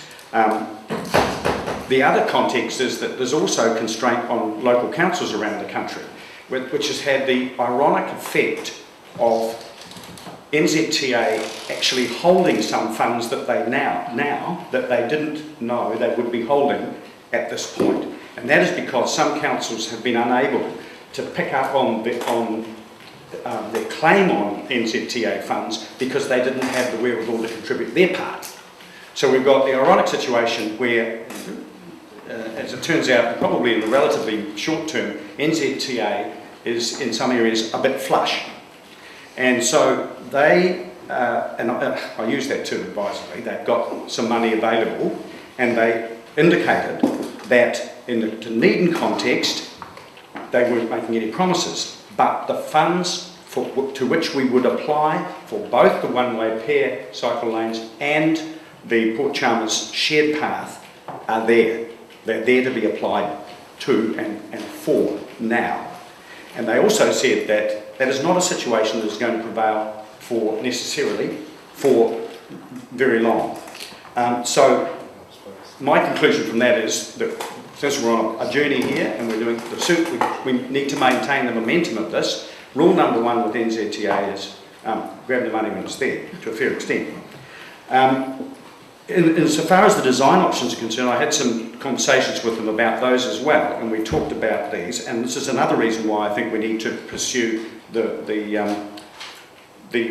continuing investigation that is indicated in our recommendations, because we talked about and Simon has mentioned it, we talked about the drivers for NZTA are safety and efficiency. And it's important that when we choose the options in front of us, at 1, 2 or 1A, that it's the right drivers that we're taking notice of. Because there's a chance, for instance, and I acknowledge that Sarah said we haven't looked at 1A very thoroughly yet, but there's a chance that by putting some of the parking back in that that ostensibly been taken out, you could actually compromise the efficiency for motorised traffic. And this is not just about cyclists, but you could also compromise the cycleway in terms of best practice because it would have to get effectively a bit narrower.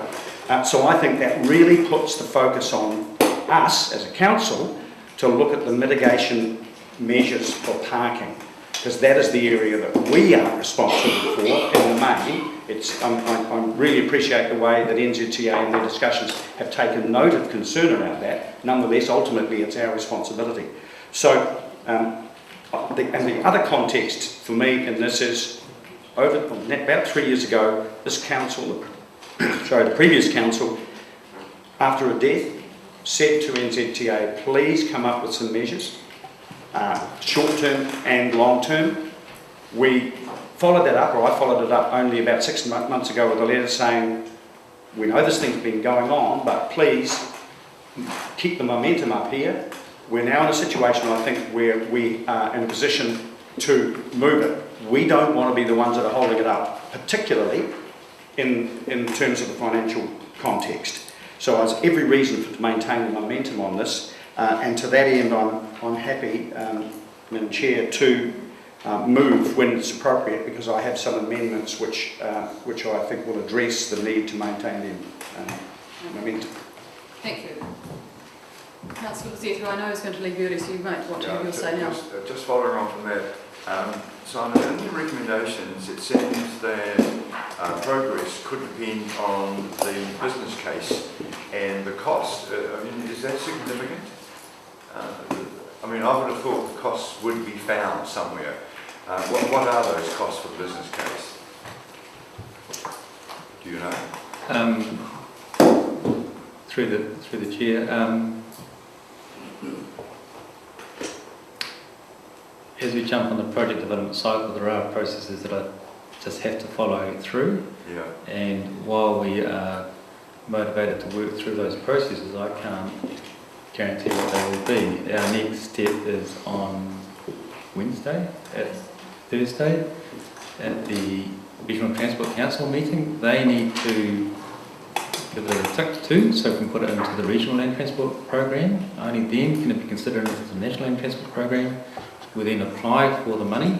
I'm reasonably optimistic that at least there's money there to be applied for, but we still have to rank with other jobs around the country. I'll be reasonably optimistic that we'd have the business case funding money.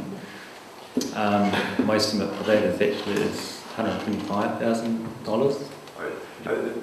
Well, cost is important, of course, but it just seemed to me to be incongruous that this project could be held up because we're waiting for funds for a business case, but that you don't think that is the case really.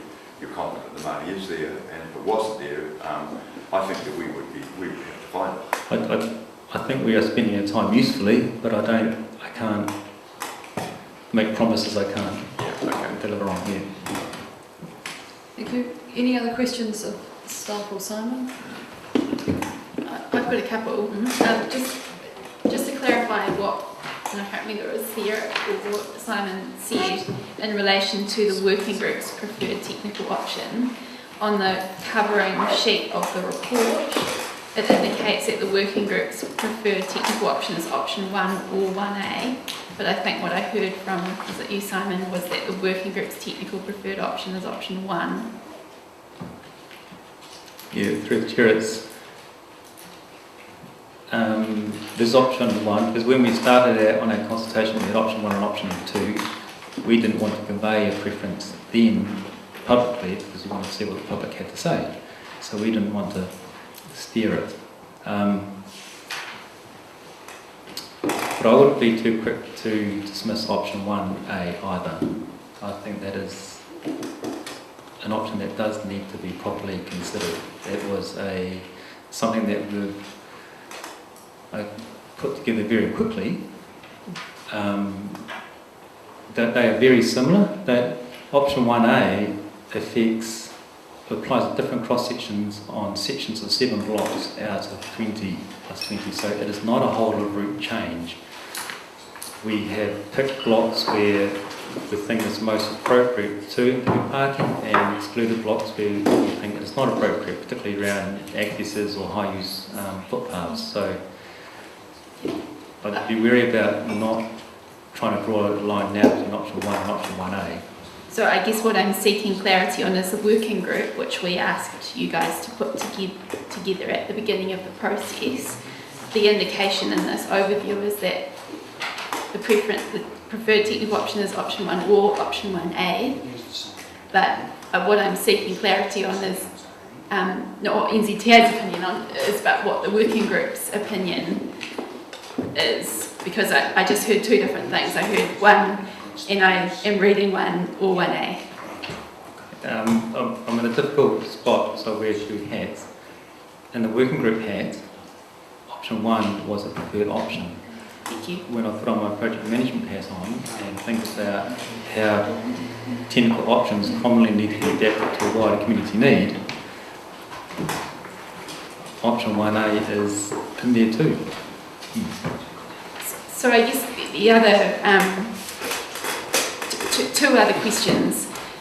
The report is really clear about some of the potential impacts of option 1A in terms of some of the concerns raised, safety concerns and etc. on the bottom of 9.9.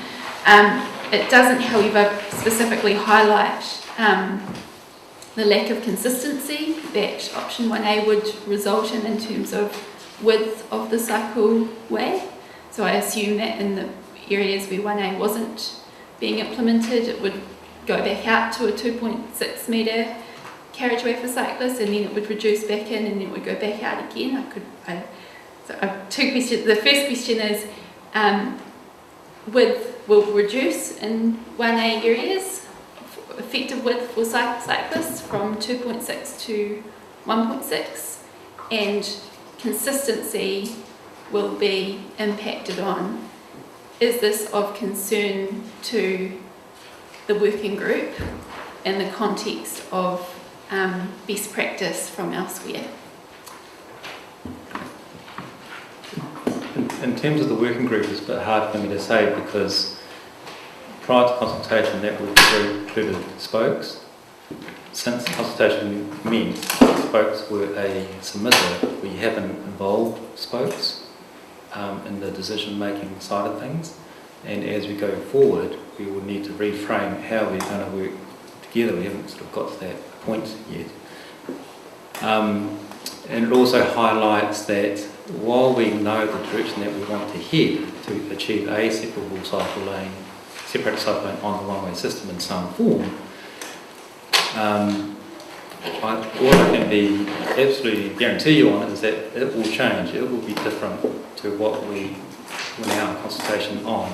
One of the attractions with option 1, and it doesn't matter if it's option 1 or 1A, is it gives us more flexibility to provide a pullover space at the busier accesses. So I can see in either option the cycle lane will vary in width along the way.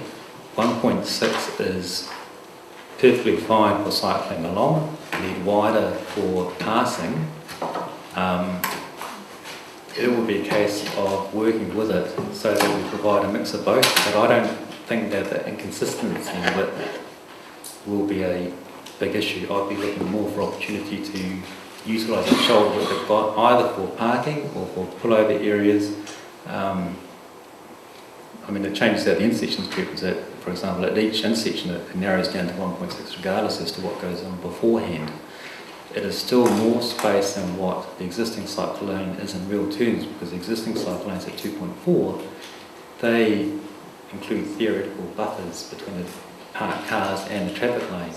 Here we will have 1.6 with a 0.8 metre separation on one side, so there's our 2.4, and a footpath on the other side. So in terms of service to cyclists and width available, they will be better provided for than now. And I say it's going to change along the system anyway. So in terms of reading some of the research that NZTA have done, both through Glenn Curry's work out of Christchurch and the other document that was released last year sometime, which highlighted the importance of consistency of quality of infrastructure along that one way, and looking at places like Holland, where they have a minimum 2 metre width to allow for cycle parking, cycle passing along within segregated cycle facilities along commuter routes. Are neither of those things concerns for NZTA, or will they come out in the next phase business case assessment? Can I? There's a technical issue that we're going to have to deal with. I just remembered it's almost 5 o'clock. Luke, need you two to, you've got time? Sorry, there's a technical issue with cameras here that we just need to do. It's also a technical issue with Now, but we just need to get 2 cameras out of here. Sorry. Well, while we do that, there's also a technical issue with an annual plan. At 5:30? Is it 5:30? 5:30. 5:30. Thank you. Sorry to disrupt. We can carry on the questioning, but these guys will be slightly making noises and leaving us, I'm sorry to say. We've only got 1 camera prop now. Are you, Luke, are you happy if we just carry on? Yeah. Great, thank you. Thank you. You finished your questioning? Well, I've asked my last question, and I guess I'm just seeking reassurance that best practice from the research and from those that we know to be leading nations in terms of cycle and cycle widths elsewhere will be taken into account as we progress through the next phase of the business case. Did you want to answer that? You'll try? Can I say I'll try? As we go through it, we will be looking at, so we know it has to change at intersections anyway, but it comes down to what option we go with, whether we include parking or not, how we deal with busy accesses. We don't want people stopping in the traffic lane at busy accesses as a way to cross the cycle lane. So it will change. We will take account of best practice. I've got standards from Sydney. I've got lots of examples from Montreal and Toronto and all those places. So there's lots of people doing things. I'll be looking at Adelaide and Sydney in particular very soon to try and bring all that together. But I don't think that pure consistency of width along the cycle lane will be a paramount thing. Thank you. Councillor Staines. Just hopping back to option 1 and 1A, in terms of their costs, would they be similar? Leaving parking aside, so the ability to construct them on one-ways, are they ballpark similar? or are they significantly different? Thus far, I've been really reluctant to refine more than the $3.5 to $4.5 million cost of imposing. When the media asked me this last week, I intuitively thought it would, but I can't put bounds around that. Part of the concern with option 1A is when people open their doors and do they go onto a hatch shoulder or do they go into concrete islands? It might be better that when we closer look at 1A, that instead of doing planter plots where there is no car parking, that we put our money into doing concrete platforms with some better treatment to clearly signal that this is where you get out of your car and open the door and do your bits and pieces. You then step off something, go across the cycle lane. So these are things that we really need to look into in the next stage as to how we can refine option 1A the best, and is there a cost consequence? Intuitively I think there would be, but I can't be sure. Both involve extensive curb channeling. So I noticed in the recommendations we've got here the focus on, or one of the items for our staff is parking. So taking into account that the best technical solution probably is 1, in the committee's opinion. 1A is attractive in that it minimises some of the parking impact. I assume what that means is we need to be very proactive with the parking mitigation work, such that when the options come back, it seems to me that if we haven't got reasonable mitigation measures for parking and then consult on the final option, it'll go in the direction of keeping parks, given the noise. So do you, from your point of view, Simon, do you think that it's important for us on our side to be working pretty carefully with the parking issues during this period, so that the options, when they do come for consideration, parking is not the number one reason why we choose one over the other?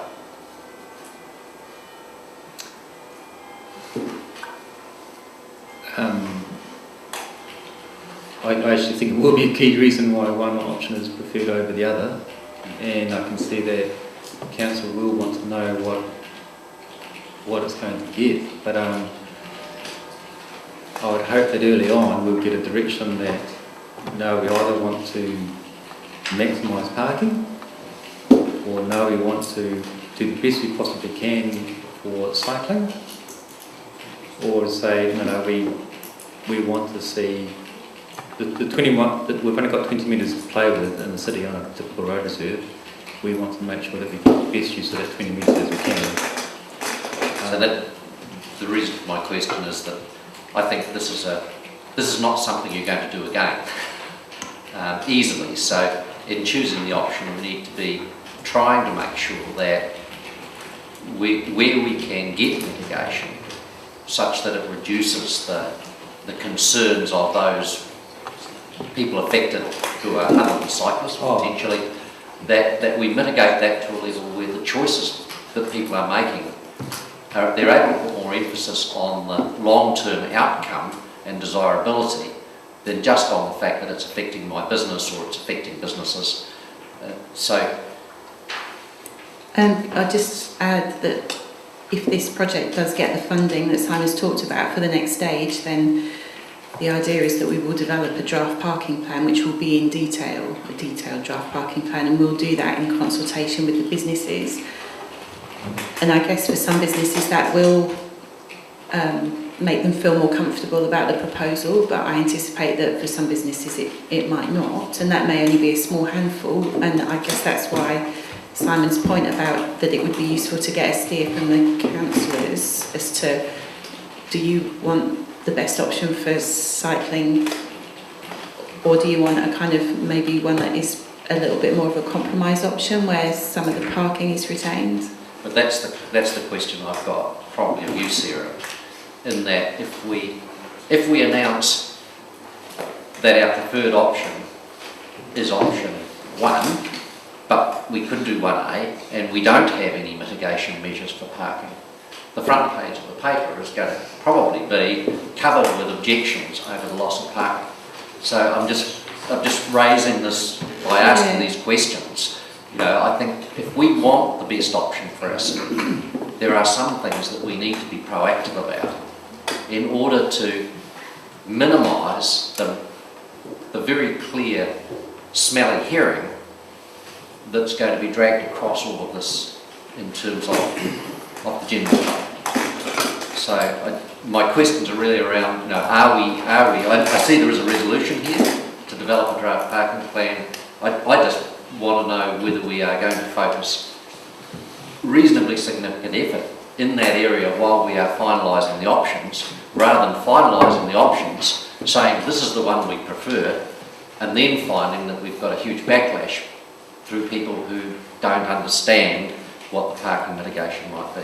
Can I just try and comment on that? Attached to the report is a reasonably comprehensive parking survey that guys have done, which provides a lot of good information. The intent has always been that when you come out with an option, that it will have a comprehensive strategy about how we deal with parking. There are questions that remain about what we do, which will need to come back, but that's always been the intent. Is that what you're asking? Yeah, I'm just flagging through the questions that I have a real concern that we could have a significant backlash against the best option if we haven't done our work. NZTA is doing its work with the designs. If they come back with, and the group comes back with option 1 being the best option technically, and I think the cyclists are going to say option 1 is probably their best option. If we've done our work such that we can put those two things together, then maybe we have a better chance of having a community that is supportive of taking the best option. Certainly in terms of from page 921, which is the parking study, which was an intent to understand the impact, and then covered through the report are options around mitigation of that. That's the intent of those sections. I'm just concerned because having been being on a significant organisation's board that is on the one-way fares, they feel they have had no real consultation. I was going to interrupt now, I'm really sorry, Chris. We've got 25 minutes when I think a large number of us are planning on being at a council meeting on development contributions, and I'm just looking for some way to get through a number of questions. I don't want to adjourn and come back at 7, which I think is the alternative. The Mayor has foreshadowed he's got some motions, which I'm just wondering if you're happy for them to go up in order that before we all go through it, we can see what his amendments are, because they may address some of the questions. I'm not quite sure. If we can quickly have those up, we've had some technical issues, but I think they're about to come up. The names of people I've still got to go are Noon and Hawkins, but I am going to try and get a vote today. I think it's going to be, are we okay about that? I'm really sorry. I do think that but we have to be away by 5:30. It's not the perfect way of running a council meeting, having in plan meetings afterwards. So just quickly, I think probably they'll do a presentation first. The presenter is the mover. Yeah.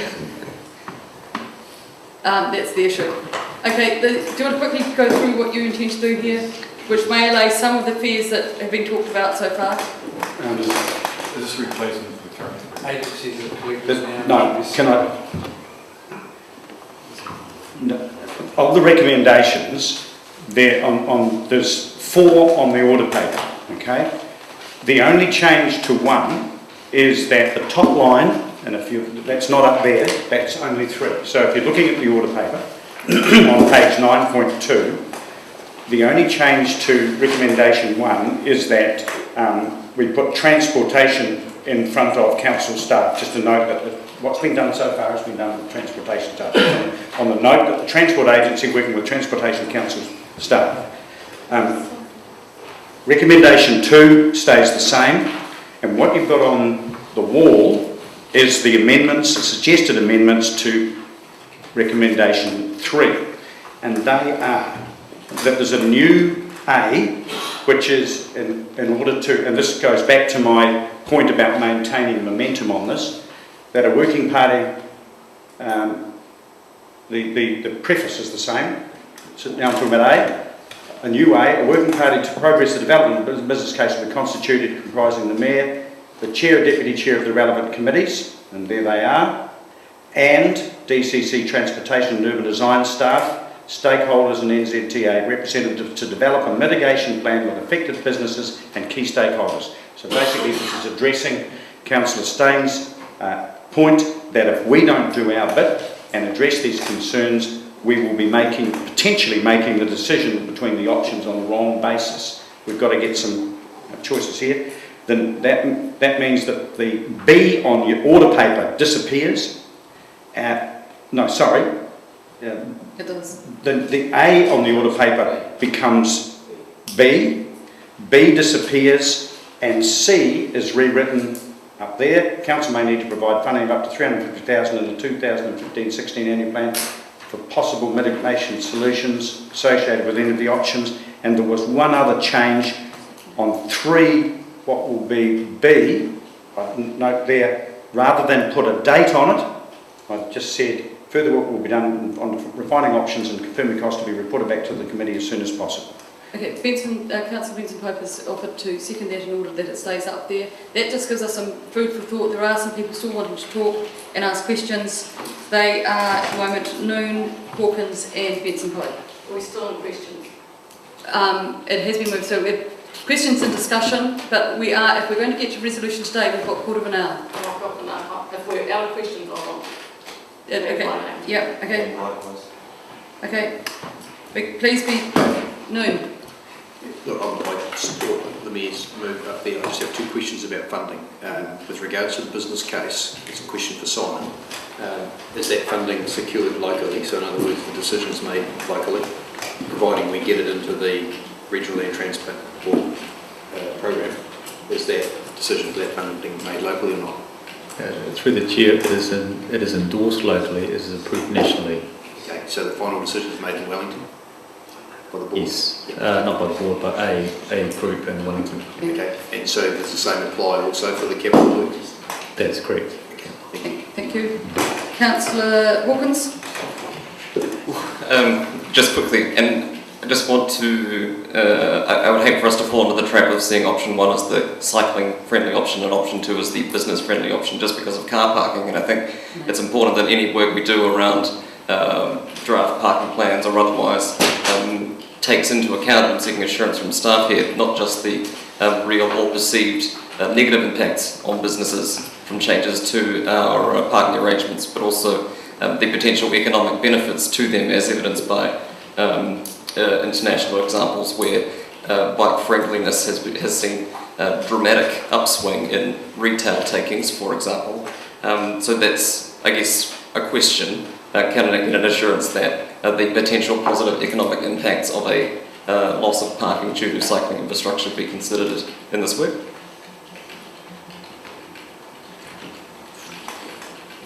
Through the Chair, the papers that I've seen on this issue tend to relate on George Street type things where you take a whole street and make it pedestrian friendly and the uplifting streets like that.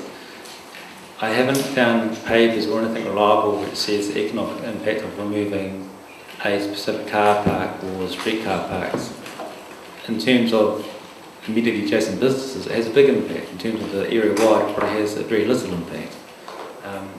It's something that is quite hard to nail down unless you're looking at a whole of street treatment. Is that a no? Yeah, it's a big hesitation. On the fence. And just with regards to the surveying stuff, and I realise that some of the timing is prescribed, but I do wonder about the value of surveying the habits of people moving around Dunedin in the summer months, given the large percentage of our student population who aren't present at that time. And I know that's offset to some degree by tourist activity, but I was wondering if at any stage in this, do you envisage any of that work happening, similar work happening at any other stage? Because I thought that gap between the reality and the perception of retailers was quite telling, and I'd like to see how that was reflected during the year. As far as the cycle counts go, we're going to do some further calibration counts this month. No, it was with regards to modal choice of shoppers, I think was the term used. We did 2 surveys, one before Christmas and one at the end of January. I Right, think before Christmas is quite a busy time for shoppers. But also not a standard. You know what I mean? Like it's hard to extrapolate the Christmas rush as to people's general mode of transport, right? Yeah, we can always do another one. It wasn't very difficult to do. Thanks. Councillor Vincent? Not a question, I want to speak to it. Okay, speak to it. Are we just going to keep on fudging this together to try and get through it? Well, I'm happy to support this. I think it's a really sensible way of making progress and making sure that the wider issues beyond the simple transportation issues are properly included in whatever the outcome is, particularly in terms of the urban space in that central city area. And provided the R in the first line is changed to is, I'd be very happy with it. Thank you. Well, there's nothing wrong with correct grammar. No, absolutely not. Councillor Calvert? With the permission of the chair, I've just written down what I wanted to say. So, and today, because of circumstances, I'm more than happy to have that shared councillors, yes, as it happens. But I'd like to add one further thing. I would really like, when you say relevant committees, I would like to see Councillor Thompson in there, because if this hasn't got some financial implications, I don't know what has. So I think the chair of the finance committee should be in there. Is the mayor happy for that to include the chair or deputy of the finance and? Sorry, I'm sorry. No, don't apologise. It's fine. I'm just going to. The suggestion is that the chair of all subcommittees should be on there, including finance. My apologies to the chair of finance. The chair's not desperate to be on it. He doesn't agree with his deputy as to significance, but I'll comment on that in a moment. Okay. Is that all you want to see, Councillor Calvert? Yes, just what Are you happy? You're pretend I've said to you what I've passed around there, please. Okay. Do we need to hear pro or before it's voted on? No. Thank you. Councillor Thompson? Well, I was just saying, if somebody puts the lights on, we could read it. No, you don't need to read it apparently before we vote. She's happy for you not to read it right now. She's just making a statement. Well, I have read it as it transpires. It appears to be a copy of an email that was sent earlier. Yes, so you should have all read it anyway. Yes. Look, I endorse this for lots of reasons, and I just want to comment on I asked a question earlier about engineering. We engineer our transport network extensively. We don't just build roads in the cheapest way. We have the road toll has come down because of engineering in cars to make them safer, and engineering on roads to make them safer, and education to do less stupid things like drink and drive. All of those things are intentional, they make a difference, and they have an investment that is put in them. And but what has been missing in our strategy in this city for probably 50 years has been engineering for multiple modes of transport. We do it for pedestrians, but we have not done it for cyclists. And so when we talk about the need potentially to put $350,000 into assisting to make this possible, and wish to then turn it into a need for the Finance Committee Chair to be on this committee, we ascribe a level of importance to that $350,000 far and above its real importance. If we were looking at this as a business, we would be talking about an investment of $350,000 over a 20 or 30 or 50 year time frame. And we would be, and when we did that, we would be saying it's an extraordinarily small sum of money to facilitate a safe transport network. We spend tens of millions of dollars every year on roads. We don't break down the individual components and say the engineering component of what we're doing is added, as Councillor Calvert has done in her email, the equivalent as if we were having to borrow an extra $3.5 million. We take it for granted that it's dumb to build a road that's unsafe, and we don't expect staff to say, well, here's the cost of the road, but it's costing you this much more because we're going to make it safe. So why in God's name do we expect to do it any differently for the rest of the transport network? If we cannot find $350,000 and think of the cost of that as being over the lifetime of this cycle network, then we don't deserve to be in charge of the city, is my honest view. We have debated this long enough. We need to move forward. The only reason we're taking any time over it at all is because of the appearance of 350,000. Last point, I'm a retailer. I am supposed to reverentially prostrate myself in front of car parks. I can tell you that as a retailer, they are vastly overrated in this city. They would not be if we were competing with standalone malls. But we are not competing with standalone malls. 20 odd years ago when we did up George Street, I had the misfortune of being the chairperson of the Retailers Association at that point, attempting to convince my fellow retailers of why it would be really good to actually make the central city look better by replacing the asphalt with bricks, by putting trees in, by enhancing the lighting, by doing all those kinds of things. The biggest problem we had was the fact that we were going to have to take some car parks out to put trees in. The retail sector is still there, and putting the trees in didn't destroy it. But what it did do, and you hear it from people visiting the city all the time, it enhanced the amenity value and the perception of the city immeasurably. And this is part of doing the same thing.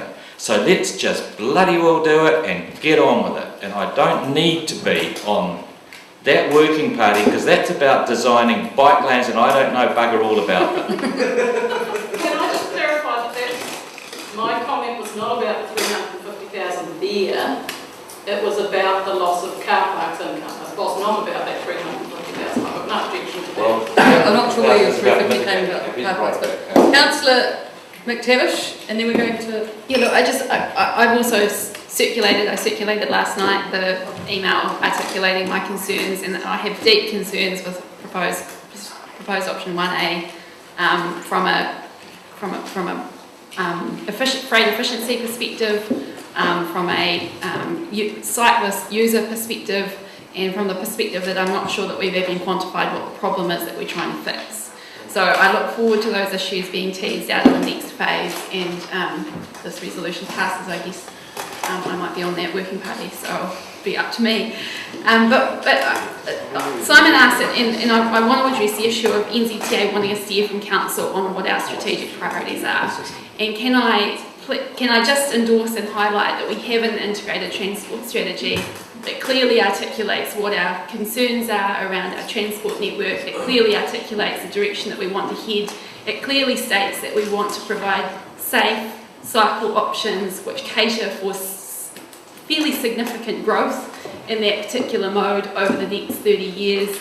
And if this option 1 isn't going to do that, then I don't know what is. So I'm hopeful that when we move through this next phase, when we look at our business case, we will be taking some strong guidance from our integrated transport strategy as to what our priorities are, and that, in my mind, is Council's strategic approach, and that's what should be guiding this decision. Thank you. Councillor Staines, and then the Mayor. Here to Councillor Thompson's comments.